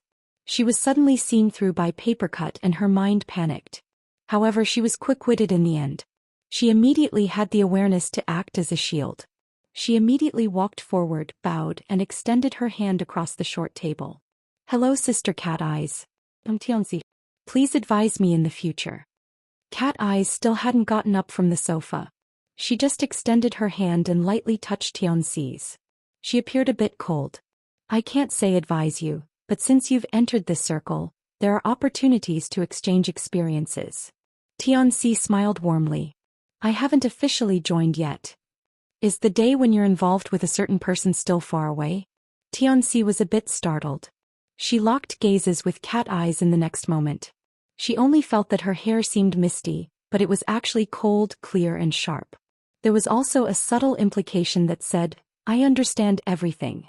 Her heart clenched a bit. He was actually stunned for a time. The two extremely beautiful women looked at each other across the short table. The scene was clearly extremely gorgeous, but under the dim lighting the dark tones quietly played the leading role. There was an instant when the noisy room suddenly quieted down. Then it was covered up by Papercut's pretentious Shanghai laughter. Papercut had done quite well, but he had underestimated the power of the young's imagination. "It's a bit weird." Mo Peng and Mo Han whispered to each other. "Did you notice? Nanster seems to know only big sisters. Oh, maybe it's aunties. How heartbreaking." Luo Nan held back his laughter and glanced to the side. The current cat eyes was indeed decadent. Her flame-red lip makeup and her hairstyle that covered half of her cheeks were very flirtatious. Under the dim lighting she appeared to be much older than Luo Nan, a 15 or 16-year-old student. Perhaps she really was twice his age. Strictly speaking, calling her auntie wasn't a big deal. But the young man's imagination was unleashed. It was a standard weapon of mass destruction. It was impossible to control. Mo Peng said, "Could it be an indecent relationship or an Azura field? Don't talk nonsense. Maybe they're just friends despite the difference in age. But the problem right now is that the girls Nanster is dating are all older than him. This trend isn't right. Why is it like this? I heard that little Nanster's family situation." "What about my family?" "I'm talking about his birth parents. His parents aren't by his side. He misses them for a long time and so on. Maybe his Oedipus complex is a bit heavy?" Searched to death. Luo Nan nearly crushed the empty glass in his hand. "Can you two be any louder? Don't you know that a good half of the people in the room are ability users? You're trying to ruin me." Before he could finish his thought, two people in the room had already spat. Papercut had just taken a glass of alcohol from Shuele and took a sip. He had come back late, so he didn't see the most awkward moments. He lacked resistance and now he collapsed from being teased. It was only logical that he choked on the peat-flavored whiskey. The other person who spat was Xie Junping. It was just that he spat out mineral water. But this was a bit odd. Luo Nan discovered that Xie Junping hadn't touched a drop of alcohol today. He didn't even drink a beverage. He just drank a glass of mineral water. Also, were Mo Peng and Mo Han whispering that loudly? Xie Junping, who was nearly 5 meters away, could actually hear them? When did his eyes and ears become so sharp? Luo Nan sized up Xie Junping seriously. The two hadn't met many times during this time. Luo Nan felt that Xie Junping had gotten a bit thinner, but his spirit wasn't bad. What was funny was that Xie Junping was wearing a very old-fashioned buttoned gown. It was the uniform of an old man who practiced his morning exercises. No matter how Luo Nan looked at it, Xie Junping looked completely out of place in the amusement center. Xie Junping had a very stiff appearance. It didn't seem like he was cosplaying or anything of the sort. Luo Nan thought back to the magical array and other elements that Luo Nan had mentioned before. The matter was quite odd, but it wasn't easy to ask about it. Then he saw Papercut's penetrating insight. People of the same age as Mo Peng and Mo Han shouldn't be placed together with Cat Eyes and the others. There were many topics that simply couldn't be discussed. Papercut was lucky enough to escape the misfortune of spitting out alcohol from his nostrils. He felt that he needed to increase the intensity of his brainwashing, so he ferociously told Mo Peng and the other young boys and girls, "People like us all like those mysterious things. We often get together and exchange our experiences. Cat Eyes and I just happened to be in the vicinity today, so we took the opportunity to come over and play. Please don't mind us if we usurp the host." Oh, no wonder Nanster wanted to join the Mystic Arts Research Society. Mo Peng knew of this situation, so he filled in the blanks in an instant. However, his gaze continued to move back and forth in the corner of the sofa. The Azura arena had nothing to do with one's hobbies. Mo Han's ability to accept these strange things was a bit lacking. She turned to look at her close friends. Mystic Arts. Is it something like tarot cards? Tarot cards are very effective. Chiu Pei, who had always been a person of few words, was actually a fan of the related field. She was a bit excited. This also ignited a small wave of discussion among the girls. Although it was far from Papercut's implicit description, wasn't this the most ideal situation? Luo Nan gave Papercut a thumbs up in his mind. He remembered that Papercut had said this back at Ocean Sky Cloud City. Back then he had fooled Xie Junping and Hu Huaying. Now it was Mo Han and Mo Peng's turn. It could be said that Papercut and Luo Nan were echoing each other without a single flaw. Look, the Mystic Arts Society will definitely be able to help. Xie Junping turned his head to whisper to Du Yong. He had an expression that said, "Listen to me." Du Yong still had a mixture of impatience and skepticism on his face. There are many branches of the mystic arts. Magical arrays are a very specialized field. Papercut's ears were sharp. He tilted his head to look at Du Yong. What did you just say? Magical arrays? Du Yong's patience had long since been exhausted from the tedious introductions. All that was left was impatience. Papercut's question was the same as opening his mouth to release a flood. He didn't care what the situation was. He just raised his voice and said, "Recently old Xie and I were at a club. We made contact with a fellow practitioner. He expressed that he could guide us through the door, but there was a threshold of spiritual awakening that required the assistance of a magical array." His voice was sharp and soft. He spoke quickly and the field he touched upon was mysterious. In the time it took to say a few words, the group of boys and girls were already confused.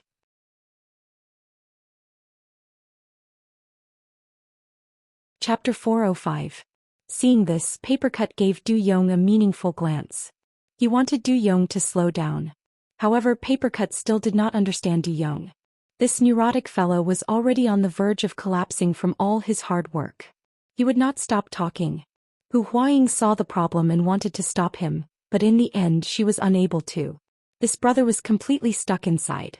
He just treated everyone present as part of the Mystic Arts Society. He minded his own business and said, "Let me use the projector." He fiddled with his wristband and connected the data to the projector. A dazzling complex diagram appeared in the center of the room's gaming area. It was a combination-type magical array and it looked quite complete. The magical array was roughly divided into 4 layers. The overall composition was a deep blue color, and the symbols at the key nodes were dark red and dark gold. The overall color of the array was restrained, but it was very gorgeous. Wow! Mo Peng and the others gasped in surprise. A neatly pieced together, a perfectly organized diagram. It possessed a very artistic feeling. Those special symbols, configurations, and connecting lines were filled with a mysterious beauty that seemed awesome even though they did not understand it. They did not understand Du Yong's theory, but they could feel the shock from it. Of course, it was more suitable for their imaginations. Du Yong grew more and more irritable when he saw this diagram. He fiercely waved his hand twice, warping the light and shadow of the magical array. It took a moment for it to return to normal.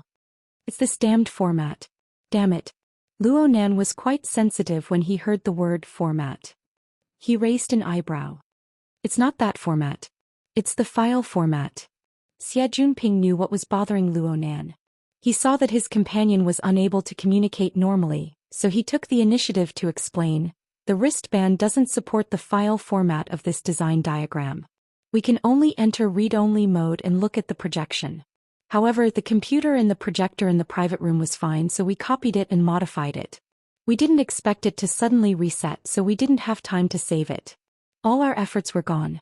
However, even if we didn't save it, the verification itself had failed." He was in a terrible mood in the VIP room, but he calmed down when he arrived at Luo Nan's side. He even laughed at himself. "Just a little bit more." Du Yong roared at Xie Junping, but his sharp and gentle voice didn't seem threatening at all. "It's all your fault. You should have given up earlier. Why did you cancel the subscription?" Xie Junping spoke to him kindly. "You've already tried more than 10 times before. Do you remember what tutor said? If you make the same mistake 3 times, it will exceed the limits of rationality. You are full of dochi after that. I think it's not wrong to ask you to calm down." It's rare to see Xie Junping reasoning with someone. Luo Nan snickered to himself, but Papercut came over and whispered, "Do you think of anything when you see this thing?" "Yes, something not so good." Luo Nan knew what Papercut was talking about. Last time at Fudong Main Street's Frost River Reality, it was also a magic array. It was also a member of Acumen College's Mystic Arts Research Society. His name was Huang something.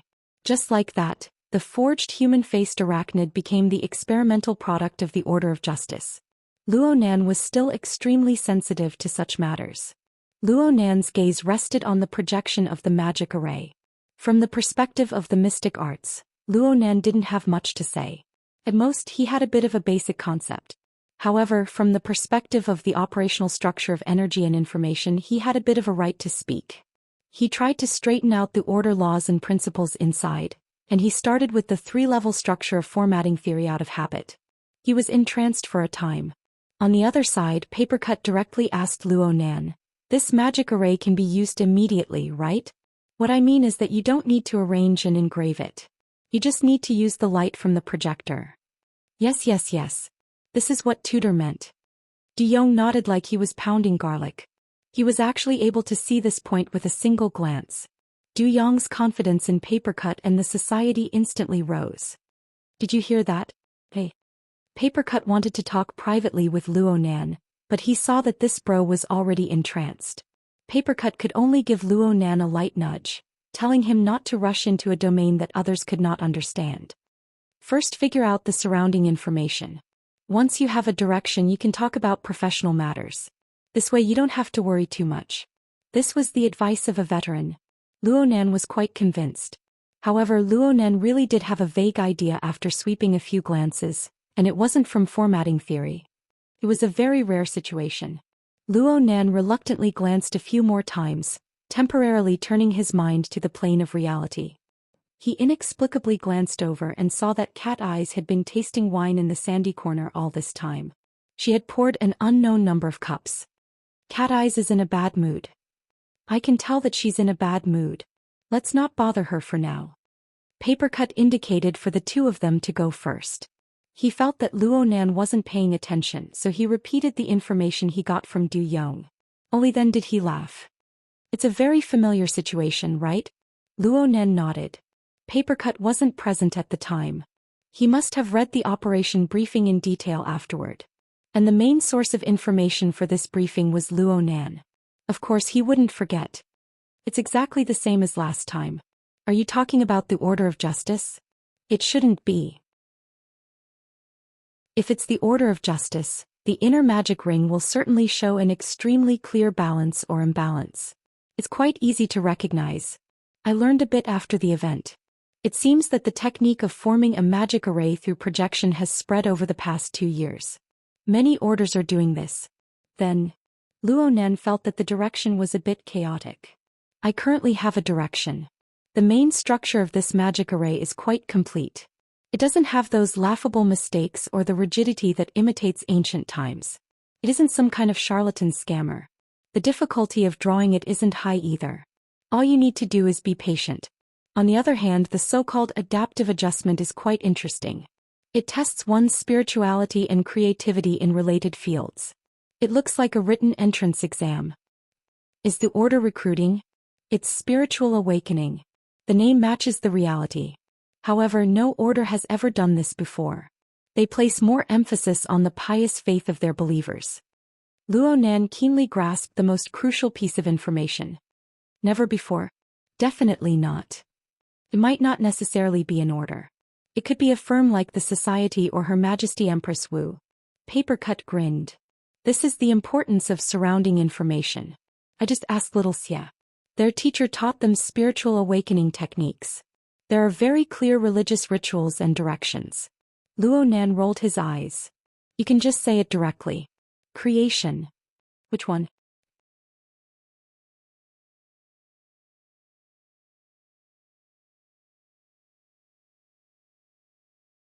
If it was really him, then that person's career would be much bigger than expected. Luo Nan didn't have any hard evidence for this conjecture. It was hard to explain with the special perspective of long-range perception, so Luo Nan didn't say much to Papercut. He received the document Du Yong transferred over and used the hexa-ear to converse with He Yuan. However, in the next second, the other side indicated that it was busy and the call was not connected.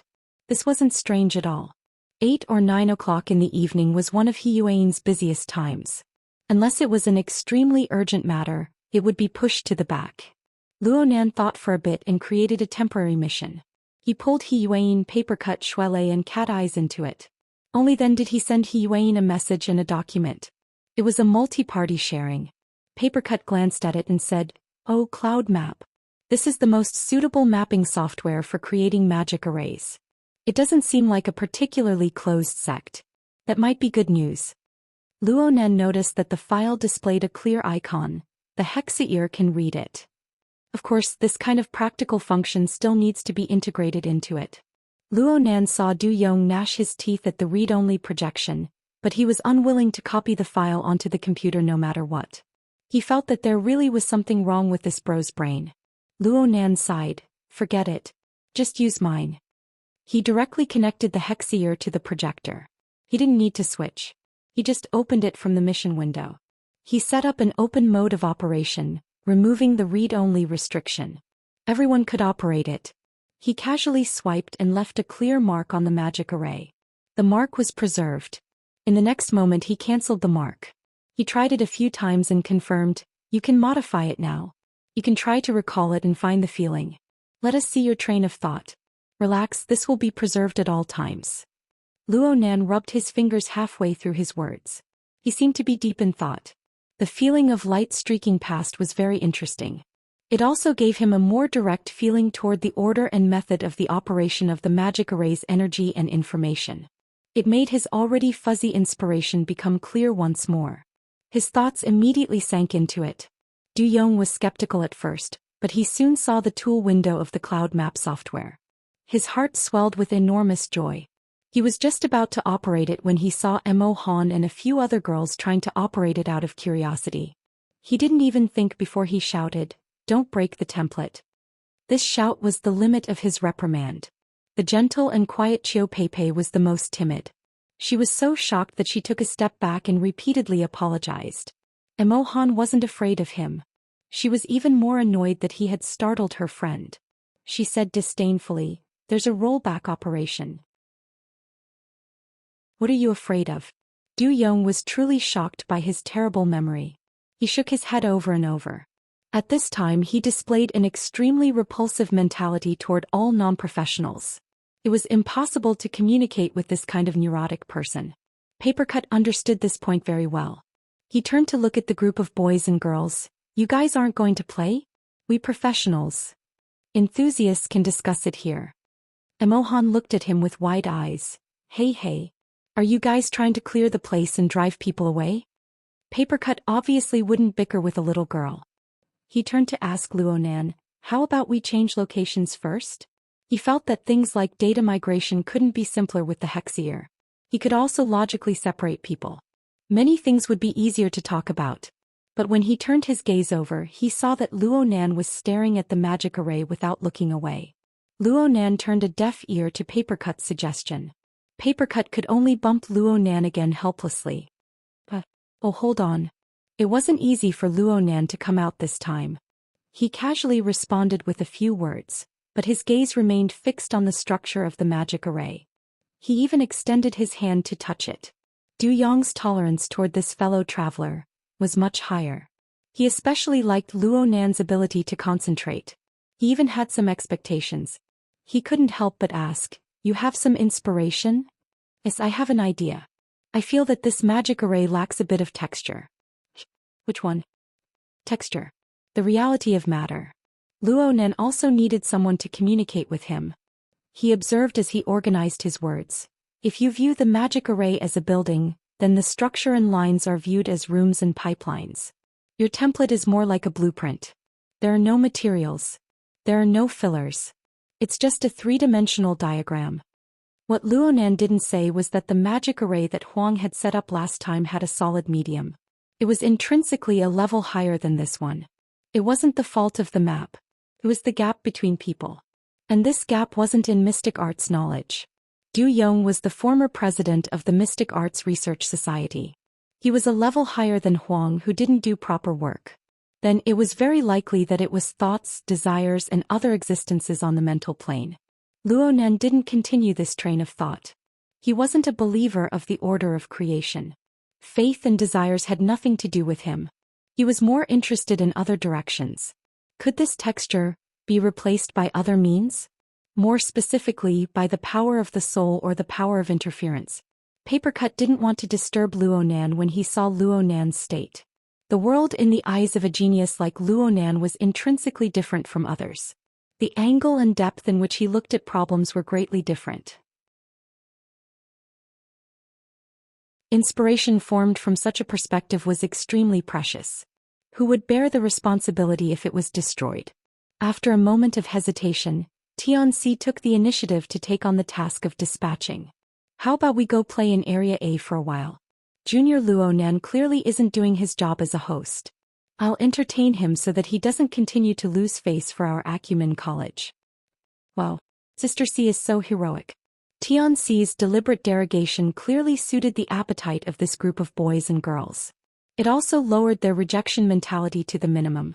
It was extremely effective. On the other side, Hu Huaying wasn't stupid either. She echoed Tianxi's words. I agree with Head Tian's words. The brains of this group of people who study the mystic arts aren't normal. The juniors of 6th High might think that our Acumen College is suffering from hysteria. It just so happens that there's a VIP room above us. We can't leave it if we want to. Let's move our position and leave this place for them to play with. The allure of the VIP room exceeded that of the luxury room. It was even stronger than the public area of Area A. Quite a few people's eyes lit up as soon as these words were spoken. Hu Huaying gave Tianxi a meaningful glance, telling her to look after them first. She turned her head to ask Xie Junping for permission. The VIP room was reserved by Xie Junping. The group of people couldn't enter the VIP floor without the appropriate permission. The group of boys and girls walked out the door. Luo Biao whistled. Normal room, luxury room, VIP room. So we're here to play and level up today. Mo Peng nodded fiercely with a drooling face. I've been looking forward to the beautiful girls' dance battle for a long time. The lighting effects of the VIP room will certainly be better. I'll design the lighting costumes later. Dance costumes, sailor costumes, flight attendant costumes, and so on. We'll take turns wearing them. You pervert.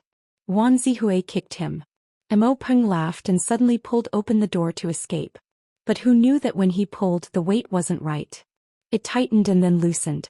Mo Peng used the wrong amount of strength. His body staggered and fell backward, crashing into Luo Biao. The door was pulled open as well. Someone from outside fell head first into the room and fell face first into the mud. Who's? Yu Zheng. Though the figure fell to the ground, he was still recognized when he struggled to get up. At this time, Yu Zheng was wearing a set of external equipment that had anti-collision functions. It didn't hurt, but he was in a sorry state. Yu Zheng was having all sorts of trouble tonight. He had just crawled out of vomit when he fell face first into the mud.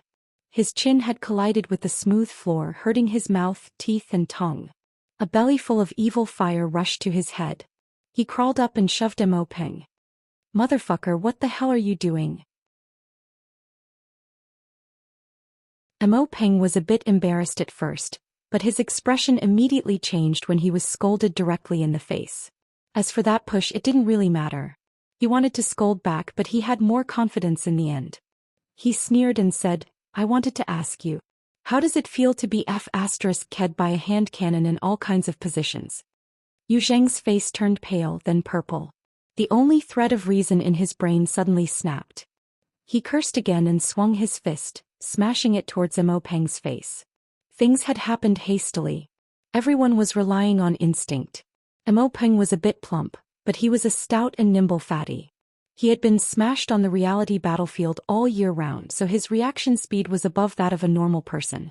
At this distance, he lowered his body and didn't use his fists or feet. He directly went for a headbutt. His round head, along with the sharp and angular tactical helmet, struck between Yu Zheng's chest and abdomen. The impact wasn't small. Yu Zheng's drunkenness hadn't dissipated yet, so he nearly vomited again after this collision. What was even worse was that his balance had been lost. Last time he fell forward and this time he fell backward. Fortunately, there was a place to lean on behind him. When he tripped, his shoulder hit someone's chest and the back of his head collided with something that was soft but not hard. Then he heard a stifled, muffled cry. Zhu Maoxuan's indistinct and hoarse cursing echoed in his ears. But Zhu Maoxuan was lying on the ground. He was also a bit stunned. It was reasonable to say that Yu Jing causing a ruckus was advantageous to him. In any case, they were all students of 6th High and companions who had come together. If they really did cause a ruckus, the ones who would be making a fool of themselves would be that group of people. He could watch from the sidelines and taunt them a few times to take advantage of them. This was one of the best results he could think of. Even if Yu Jing hadn't caused a ruckus, he would have urged him on from the back. But how did things suddenly turn out like this? After a brief moment of confusion, the feelings on his face and body finally had a realistic explanation. Yu Jing was on top of him and sticky juice had splashed all over his face. The large cup of juice had even smashed into his head. Of course, the most painful part was the bridge of his nose. The back of Yu Jing's head had smashed into it, and the bitter and fishy taste had mixed in with the juice and flowed into his mouth. It was clear that he had seen blood. Zhu Maoxuan could have dodged it. The elite society under his command appeared as a combat society most of the time. His skills were quite good. But the problem was that there were far too many people following behind him. There were 2 waiters carrying wine and fruit trays, and there were also 2 friends of scoundrels that he had brought along for the sake of raising his aura.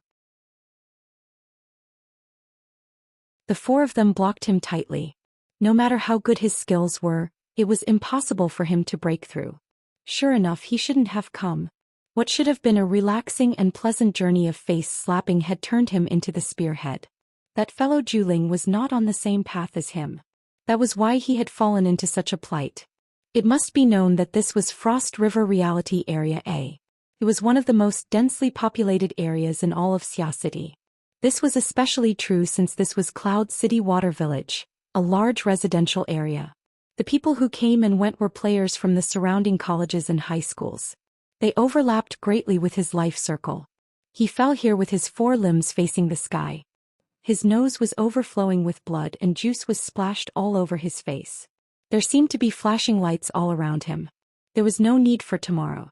Tonight, his dignified appearance would be spread to every major college forum. This was Zhu Maoxuan's final rational thought. In the next moment, whatever face-slapping plan he had completely collapsed. Zhu Maoxuan roared as he pushed away Yu Jing, who was still in a stupefied state.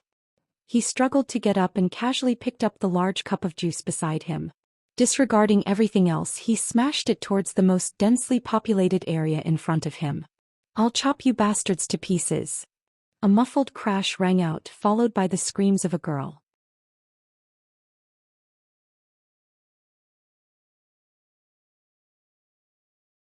Chapter 407. The matter had undoubtedly blown up. In a short few minutes, the parties involved, waiters, police, doctors, and a large number of onlookers filled Area A of Frost River Reality to the point that not even a drop of water could trickle through. Qiu Peipei had already been sent to the hospital for treatment. Mo Han and Ruan Zihui had also gone to the hospital to take care of her. The remaining people continued to confront each other in the luxury room. It had to be said that the police were not slow. After the incident at Frost River Reality, the government's level of control over public occasions had risen by at least 2 levels. Fortunately, if they had been a bit slower, Zhu Maoxuan would have probably been sent to the hospital on a stretcher assembled by multifunctional robots. After confirming who the main culprit was, Shuelei punched him to the ground. He still couldn't straighten his back. The terrifying spasms of his internal organs transmitted the negative effects to his brain through his nervous system. It made Zhu Maoxuan want to vomit and feel dizzy. However, no injuries could be seen on the surface. Because there were too many onlookers and quite a few people involved, the dispatched police did not take the group away from the scene. Instead, they rushed to the room to understand the situation. The police's inquiry was very simple. They were not interested in complicated grudges. After all, this was just a relatively ordinary public security dispute. The surveillance was very complete, so it was not difficult to make a judgment. Because the hospital's injury examination results had not yet come out, the dispatched police routinely left the social authority numbers of the parties involved. They informed both sides of the process of mediation and civil prosecution. Then they informed them of the location and time limit for the injury examination. The dispatched police process was completed. Next, Mo Peng, Shuelei, Yu Jing, and Zhu Maoxuan had to go to the police station to make statements. Zhu Maoxuan was fine. He was already an adult and had the ability to act. As for the other three, they had to notify their guardians according to the rules. All of a sudden, the faces of the three turned ugly. Mo Peng and Shui Lei were simply worried about being reprimanded by their parents. Yu Zheng's feelings were much more complicated. In fact, when he recovered from his stupor and entered the room and saw the people inside, he hated that he could not immediately kill himself on the floor. Did the heavens specifically come to torment him tonight? We give up the prosecution and request mediation. The one who spoke was Yu Qin. She and Turner hurriedly entered and immediately expressed their stance. At the same time, they took out their guardian's electronic authorization. I am the younger sister of the party involved, Yu Zheng. My father already knows of this matter. This is our stance. Yu Zheng blankly looked over. There was no effective response. Seeing her brother in a daze, Yu Qin was both angry and annoyed. But in terms of cool-headedness, she was 10 times stronger than her brother. She could already see Xie Junping and Hu Huaying standing by Luo Nan's side with dark faces. In fact, the majority of her stated attitude was directed at these two masters. Wei Pharmaceutical Company could not afford to offend the Xie family and the Hu family. They were even more unwilling to give their peers a reason to talk about them and expose their flaws. Yu Qin had done her best to understand the situation, inform her father and obtain the relevant authorization in just a few minutes. Unfortunately, from the looks of the current situation, the effects were minimal. Yu Qin didn't take the initiative to talk nonsense. After making her stand clear, she stood with her brother and helped him tidy up his appearance. She took the opportunity to observe the situation in the room. She had seen Xie Junping before. She knew that he was a playboy, a first-class hedonist. But the way he was dressed right now, the way he stood by Luo Nan's side, the way he unconsciously whispered into Luo Nan's ear. No matter how she looked at it, he didn't look like the main character. She seemed to have misjudged the direction from the beginning. In fact, what Yu Zheng did, what the Yu family or Wei Pharmaceutical Company did didn't really matter. Yu Qin's declaration was just a small interlude. Not many people heard it. At most, she earned a fierce glare from Zhu Maoxuan. Zhu Maoxuan was certainly the most restless person in the room. He saw that his gang of scoundrels from the VIP room had all come down. They couldn't be of much help, but they could support themselves. They could reason with the police. They weren't afraid at all. They had an imposing aura. However, the most crucial person was missing from the list. Zhu Maoxuan turned his head left and right, but he still didn't see anything. He could only ask his friends, "Where's Zhu Ling?" He seems to have gone back upstairs. Zhu Maoxuan only knew now that he and Yu Zheng had gone downstairs to act as gunmen. Zhu Ling, who had made this request, had disappeared without a trace. Zhu Maoxuan's mind immediately exploded. At this time, the police were still carrying out legal education. Zhu Maoxuan's anger rose to his head when he heard this. He suddenly kicked over the high back chair beside him. "Give this nonsense to a fucking lawyer. I want to examine my injuries right now." Zhu Maoxuan's movements were large, and his already spasming internal organs gave him an even worse experience. His body bent like a prawn. Gastric acid sprayed out, burning his throat painfully. His tears and snot also choked out. Shui Lei, the one who had done this, didn't even bother to glance at him. He obediently accepted the police's questioning. His attitude was more than 10 times stronger. At most, he was a bit worried because he had invited his parents. Xie Junping and Hu Huaying stood up at this time. They were Acumen College's student council officials. They didn't lack connections and they were experienced in negotiating with the police. They could be considered good doctors after a long illness. They were the best candidates to handle this kind of matter. In addition, there was Tianxi, an expert in communication. She checked for any gaps and filled in any gaps. It seemed that everything was developing in their favor. As for the ability users in the room, they exchanged glances with each other. It was quite awkward. Indeed, they were all gathered inside the room. They studied the magical array, drank and so on. There was a certain distance between them and the conflict zone at the entrance. But to let a delicate little girl get hurt right under their noses was still a very shameful thing. Even Luo Nan was no longer in the mood to study the magical array. He sized Zhu Maoxuan up and down. He recalled the old events at Ocean Sky Cloud City. He could more or less determine the cause and he felt more and more displeased. He really wanted to find a way to fix things. And it was because of this concern that he heard the name Zhu Ling through his mental senses. Judging from Zhu Maoxuan's intense emotions, it seemed that the situation was more complicated than it seemed. Actually, Luo Nan didn't need to think about the current situation. However, he hadn't been of any use at all in the beginning, and it seemed that there wasn't much use for him in the future. It made him feel uncomfortable. Luo Nan's mind spun a few times and he seized the opportunity to pull Xie Junping over. He asked, "Who's Zhu Ling?" "Zhu Ling?" Xie Junping shook his head. "I've never heard of him. He's not in this circle. Is he a relative of Zhu Maoxuan? Why don't you ask and see?" Luo Nan activated his living starry sky senses as he spoke, bringing the entire aurora cloud into the range of his senses. At this time, there should be about 10,000 people stationed in Aurora Cloud Capital.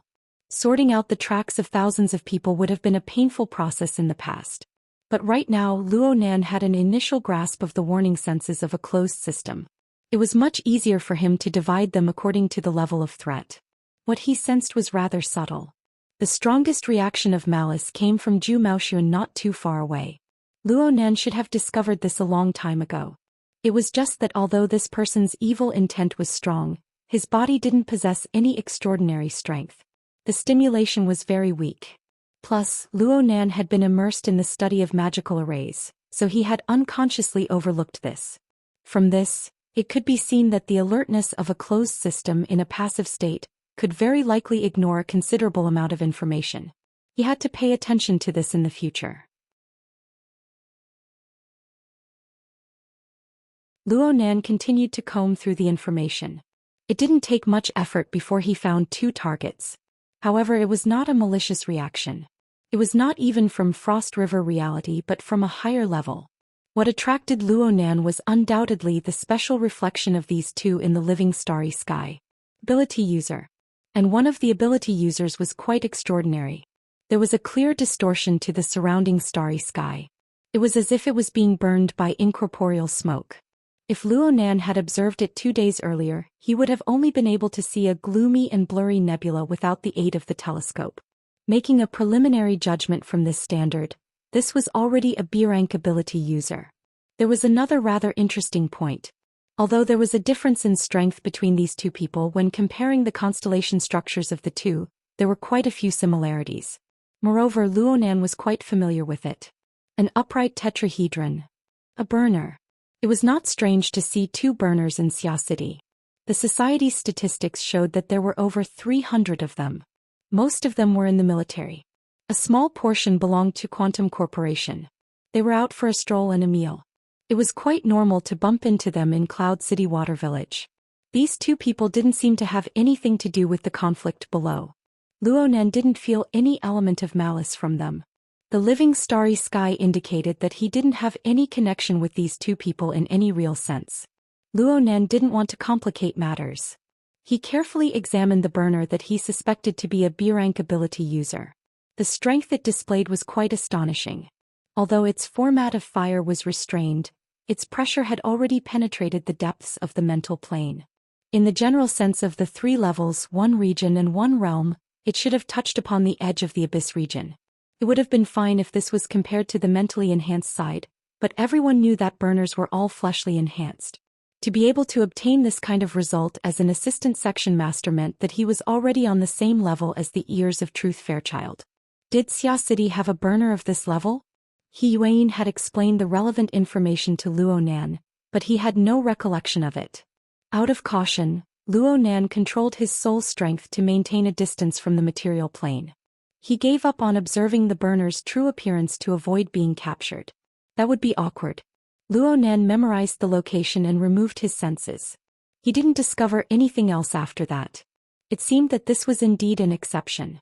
However, the appearance of a B-rank burner required his companions to be notified.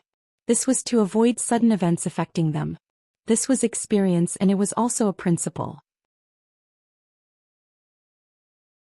He Yuan and the others had been emphasizing similar requirements in their lectures for some time now. Luo Nan immediately published this information in the temporary mission window. There's a suspected B-rank burner and a C-rank burner. The 2 should be together. Their location is above Frost River reality.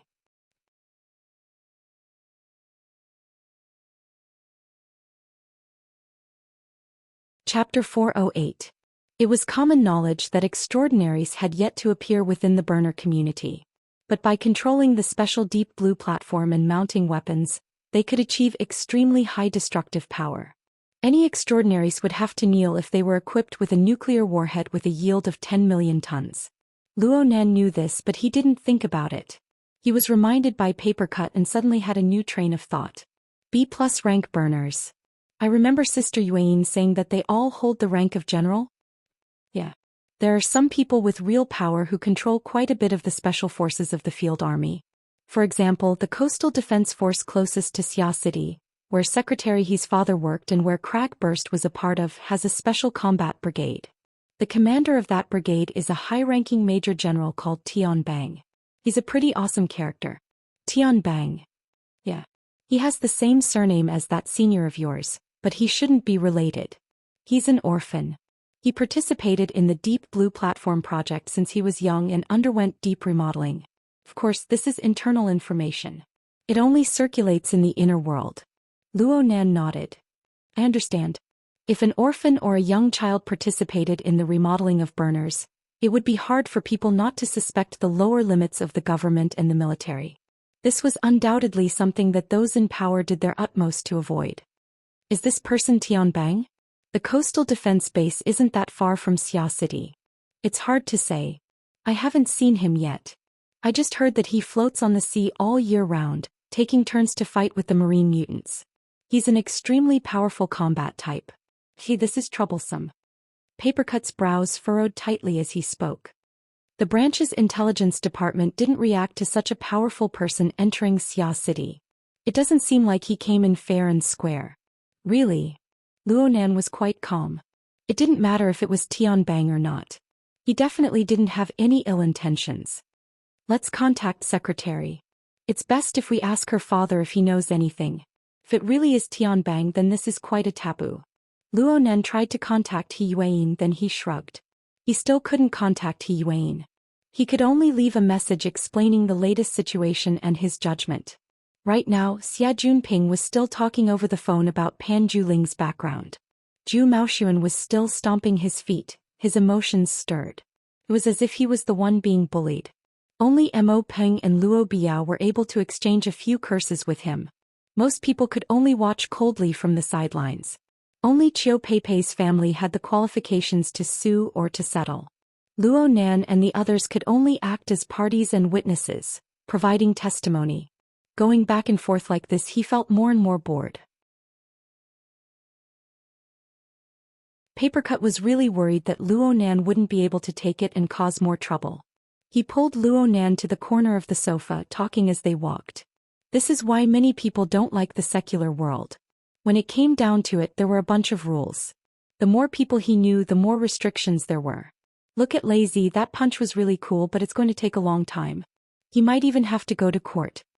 Luo Nan sat down on the sofa. This time Luo Nan paid more attention to Cat Eyes. Papercut was between him and Cat Eyes. Brother Papercut, how do you usually handle things? Me.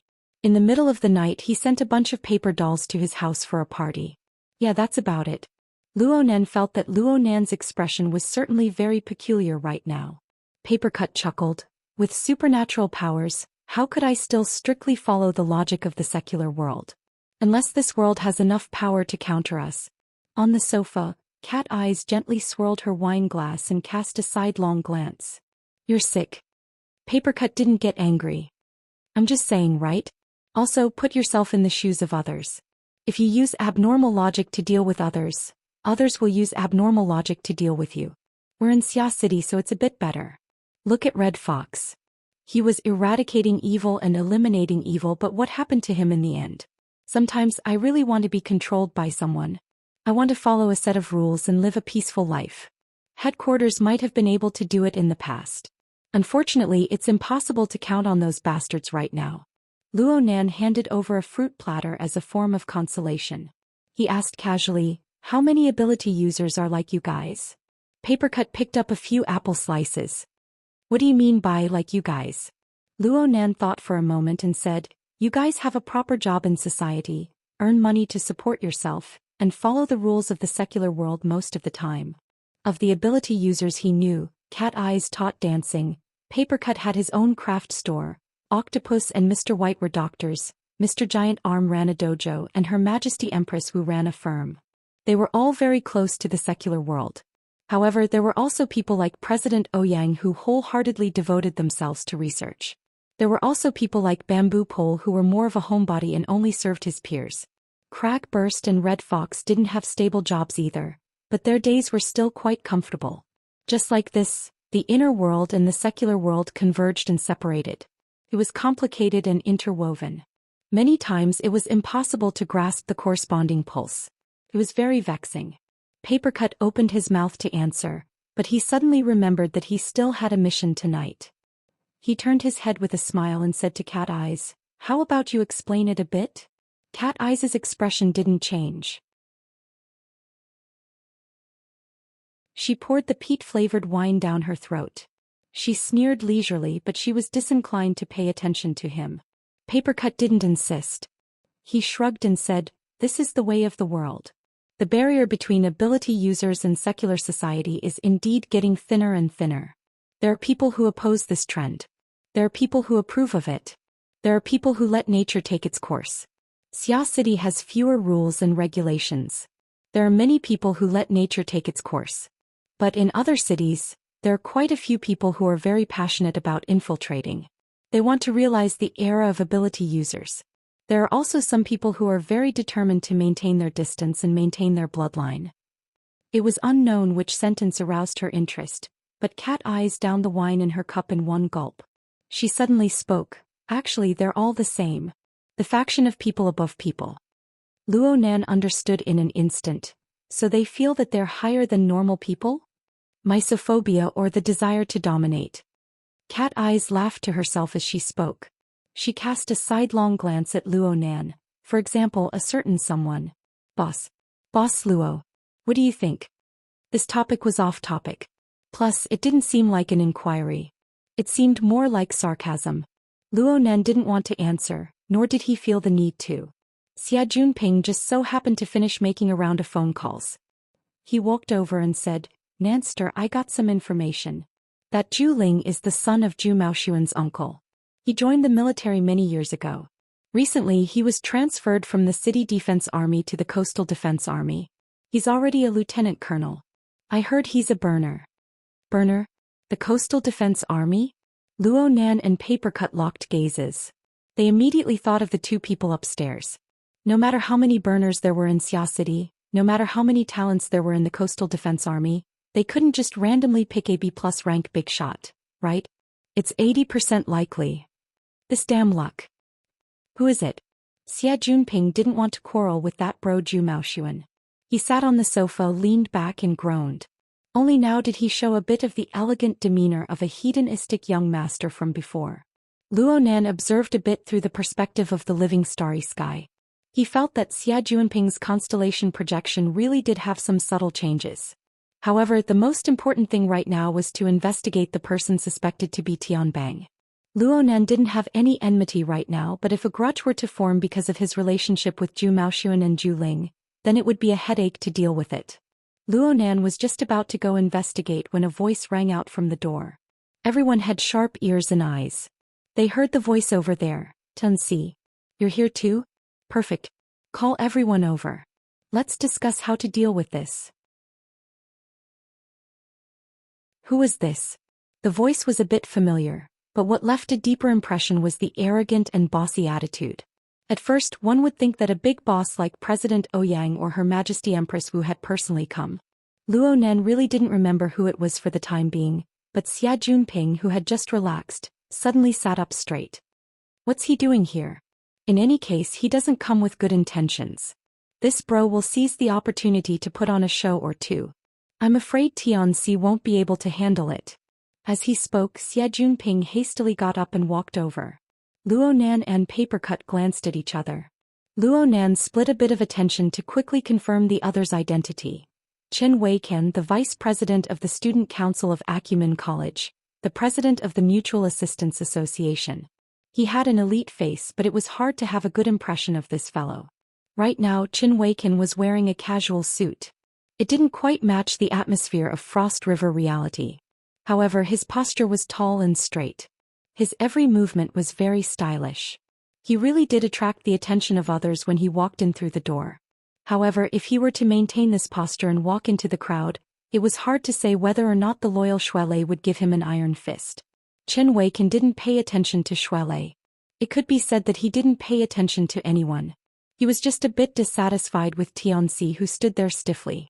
Tianxi wasn't as quick-witted as usual, but he didn't say much. He just waved his hand and strengthened his body language. At the same time, he used his wristband to talk to someone else. I also hope that Frost River Reality can deal with this in a timely manner. I don't want the existence of some black sheep to affect the good reputation of the students. Alright, Managerine. You'll be here soon, right? Alright, we'll talk when you arrive. Chen Weikan let out a light breath and his expression relaxed a bit.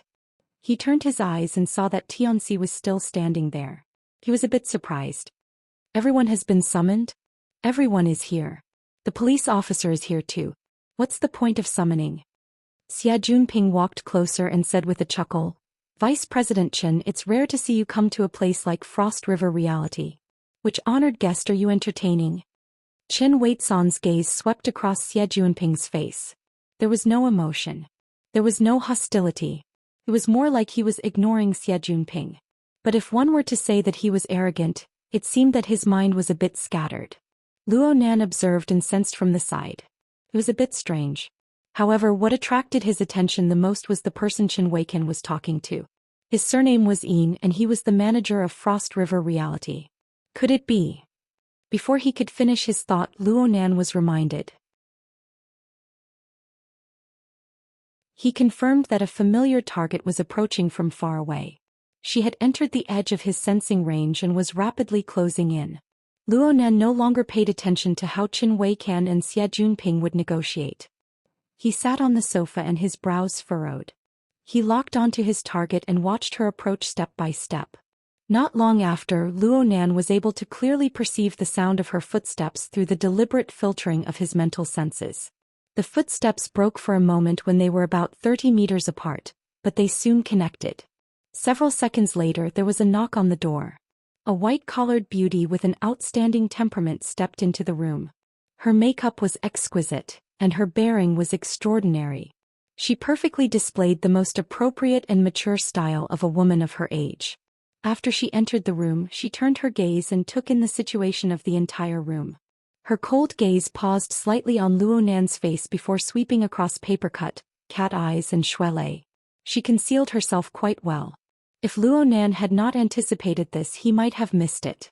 This kind of directionality meant that they were both in the same trade or enemies. There was no other possibility. Sure enough, it was Yinlu. Luo Nan was baffled. Why wasn't this sister holed up at home and properly serving the human-faced arachnid's avatar? What was she doing out here? Luo Nan's thoughts were extinguished, and his heart sank without the slightest warning. Well, that wasn't right. The signs existed and they clearly appeared above the living starry sky. At this moment, the B+ rank burner in the Long Willow Pavilion, who was several hundred meters away, suddenly surged with hostility. He pointed in the direction of the room and locked onto his target.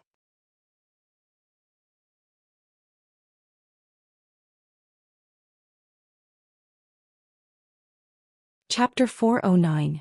From Luo Nan's perspective, the other party's hostility was obvious. She had locked onto her target and would make a move in an instant. However, due to the gap in perception, the other people in the luxurious room did not react. Overall, the atmosphere was still very calm. Yinlu? Papercut recognized Yinlu. Yinli's identity in the inner world was semi-public. After all, the Frost River Waterway project relied on Frost River Reality to exist. It was a multifaceted collaboration. There needed to be a person overseeing the project to make everyone feel at ease. Papercut knew, but he did not take the initiative to greet her. He could see that Yinlu was not in a good mood. His gaze swept across the room and the smile on his face, which could still be considered professional, was about to disappear. Papercut chuckled. She seems to have a problem with you. Luo Nan grunted. He was not surprised. From Yinli's perspective, Luo Nan could be considered the main culprit behind all the turmoil at the Frost River Reality flagship store on Fudong Main Street. It started with him. He catalyzed the escalation of conflicts. In the end, the gold-sucking pool with a daily revenue of over 10 million became a bottomless pit that needed to be renovated. It had yet to recover to this day. Other people might not know the twists and turns, but how could Lu, the vice-ablatum of the Blood Flame Order, not know? Luonan had seen her through the Wraith sign at least 2 or 3 times recently. She had expressed her grievances during the high-level meetings of the Blood Flame Order. The depth of her grievances could be seen. Now that she saw Luonan again and gave him trouble, Lu did not immediately lose her temper. This showed that she had cultivated herself well. Luonan did not have the time to understand Li's thoughts. He leaned back on the sofa. His eyes looked empty, but they were actually transparent. The focus of his attention jumped from the B+ rank burner to Lu, and then to the human-faced arachnid avatar that accompanied Lu. After all, this fellow truly belonged to him. Right now, the Wraith sign was habitually hiding at the border between the Abyss region and the Polar domain. This was a domain that 99% of ability users would find hard to reach. No one but Luonan could detect the Wraith sign in the room. The Wraith sign was like a greedy beast. Its 6 pupils circulated with colorful light as it instinctively searched the area for a target it could eat. As his level of power increased, the average emotional turbid flow was no longer attractive to the Wraith sign. Ordinary aptitude users were nothing to him. Apart from the fact that their instincts to devour their own kind still existed, their diet was getting narrower and narrower. It was precisely because of this that the Blood Flame Order's members were so moved by the hunting of the winghand vampire bats this morning.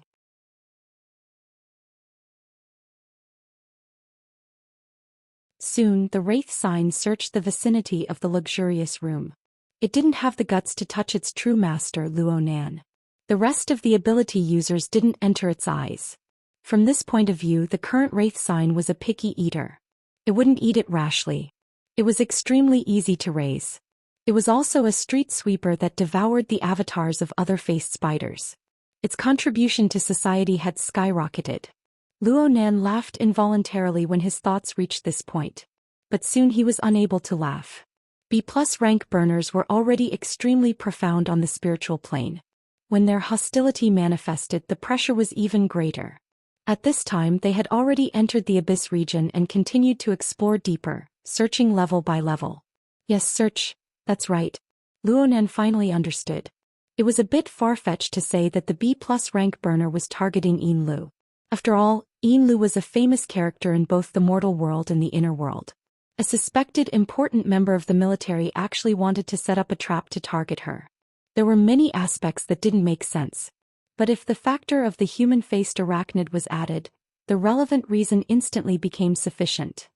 After all, the human-faced arachnid was the most dangerous Darksider life form that the military and political departments of Xia City had joined hands to obliterate. This reason alone was enough to suppress everything else. Luonan saw a wisp of fiery smoke continue to spiral upwards. The Abyss region wasn't enough. It continued to go deeper, gradually approaching the boundary between the Abyss region and the Polar region. The most terrifying thing was the aura of life within the fiery smoke. It was a faint wisp, but its foundation was strong. It was like the fragrance of meat.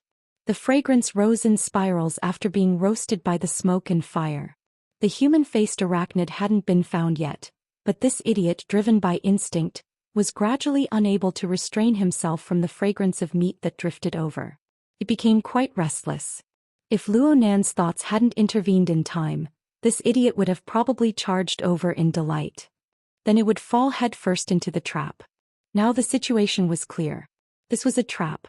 A trap targeted at Lu, targeted at the human-faced arachnid, and even targeted at the Blood Flame Order. Qin Weiqin was the bait of the real world. He had lured Lu over. The B+ rank burner was the hunter. He specialized in targeting the human-faced arachnid. He had used a technique to lure it. These two might not be the only participants. The officer called Juling was most likely one of them. And no matter how many participants there were, no matter which power was behind the scenes, one thing was certain. They had obtained extremely accurate information. Think about it. How long had it been since Lu took control of the human-faced arachnid?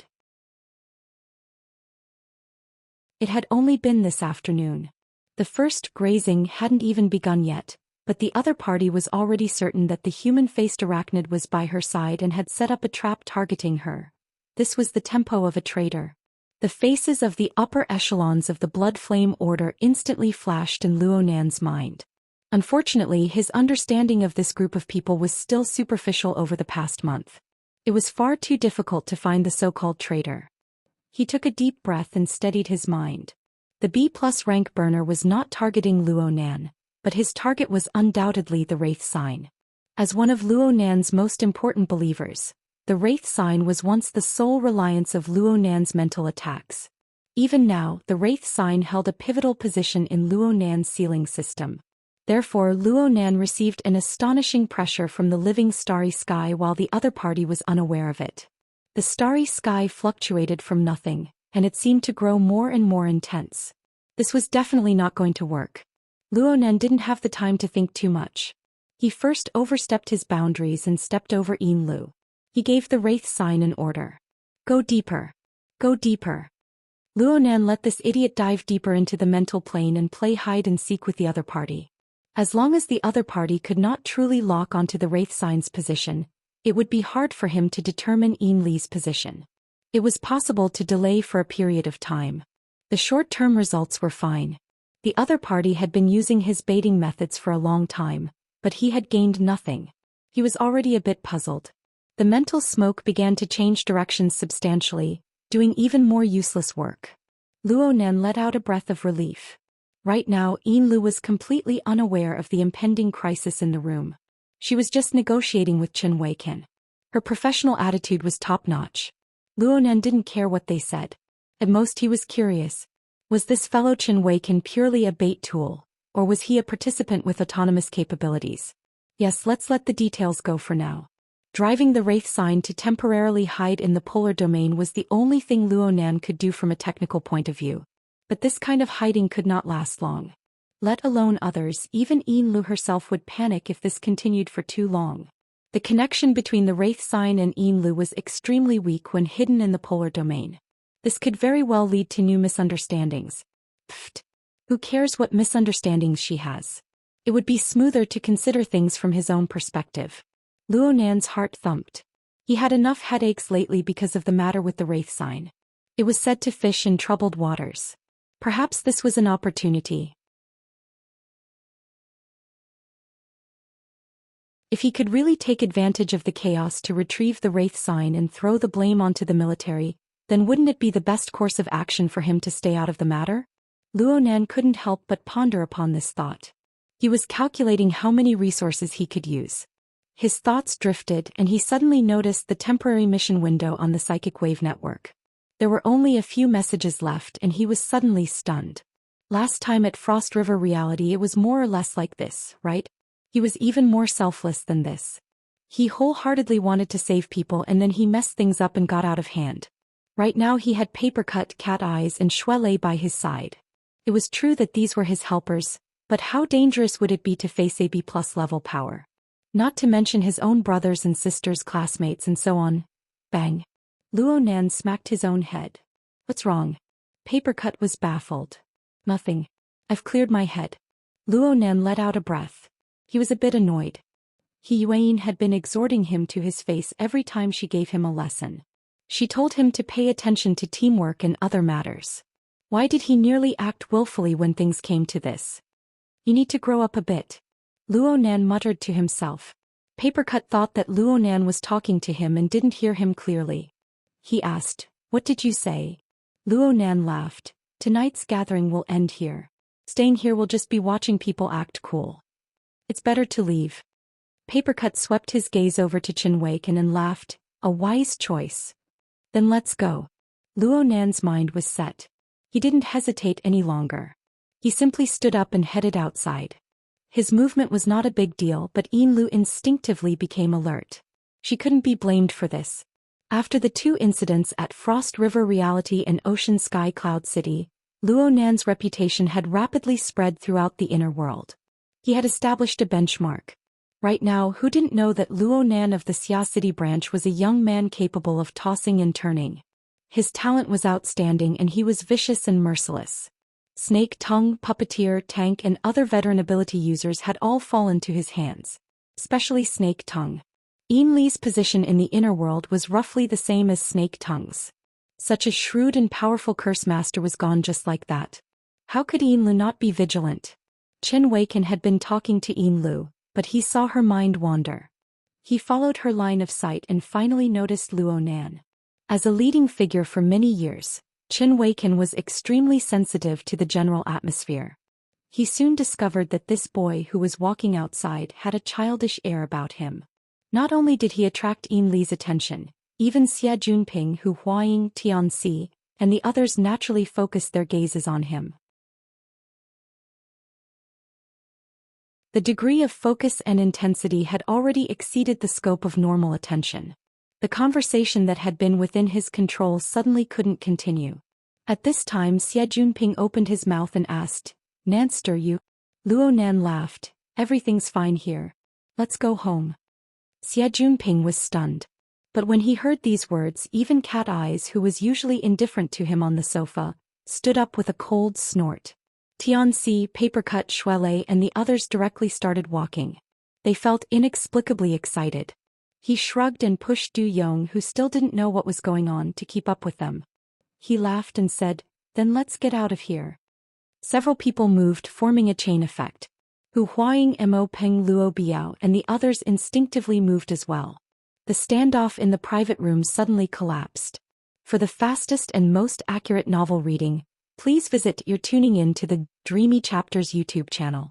We're so grateful for your support, and don't forget to subscribe to join us on this incredible journey through captivating stories. Your generosity through donations truly makes a world of difference, as it's the primary source of revenue that allows me to expand and enhance this channel for you. Thank you from the bottom of my heart for being a part of this adventure.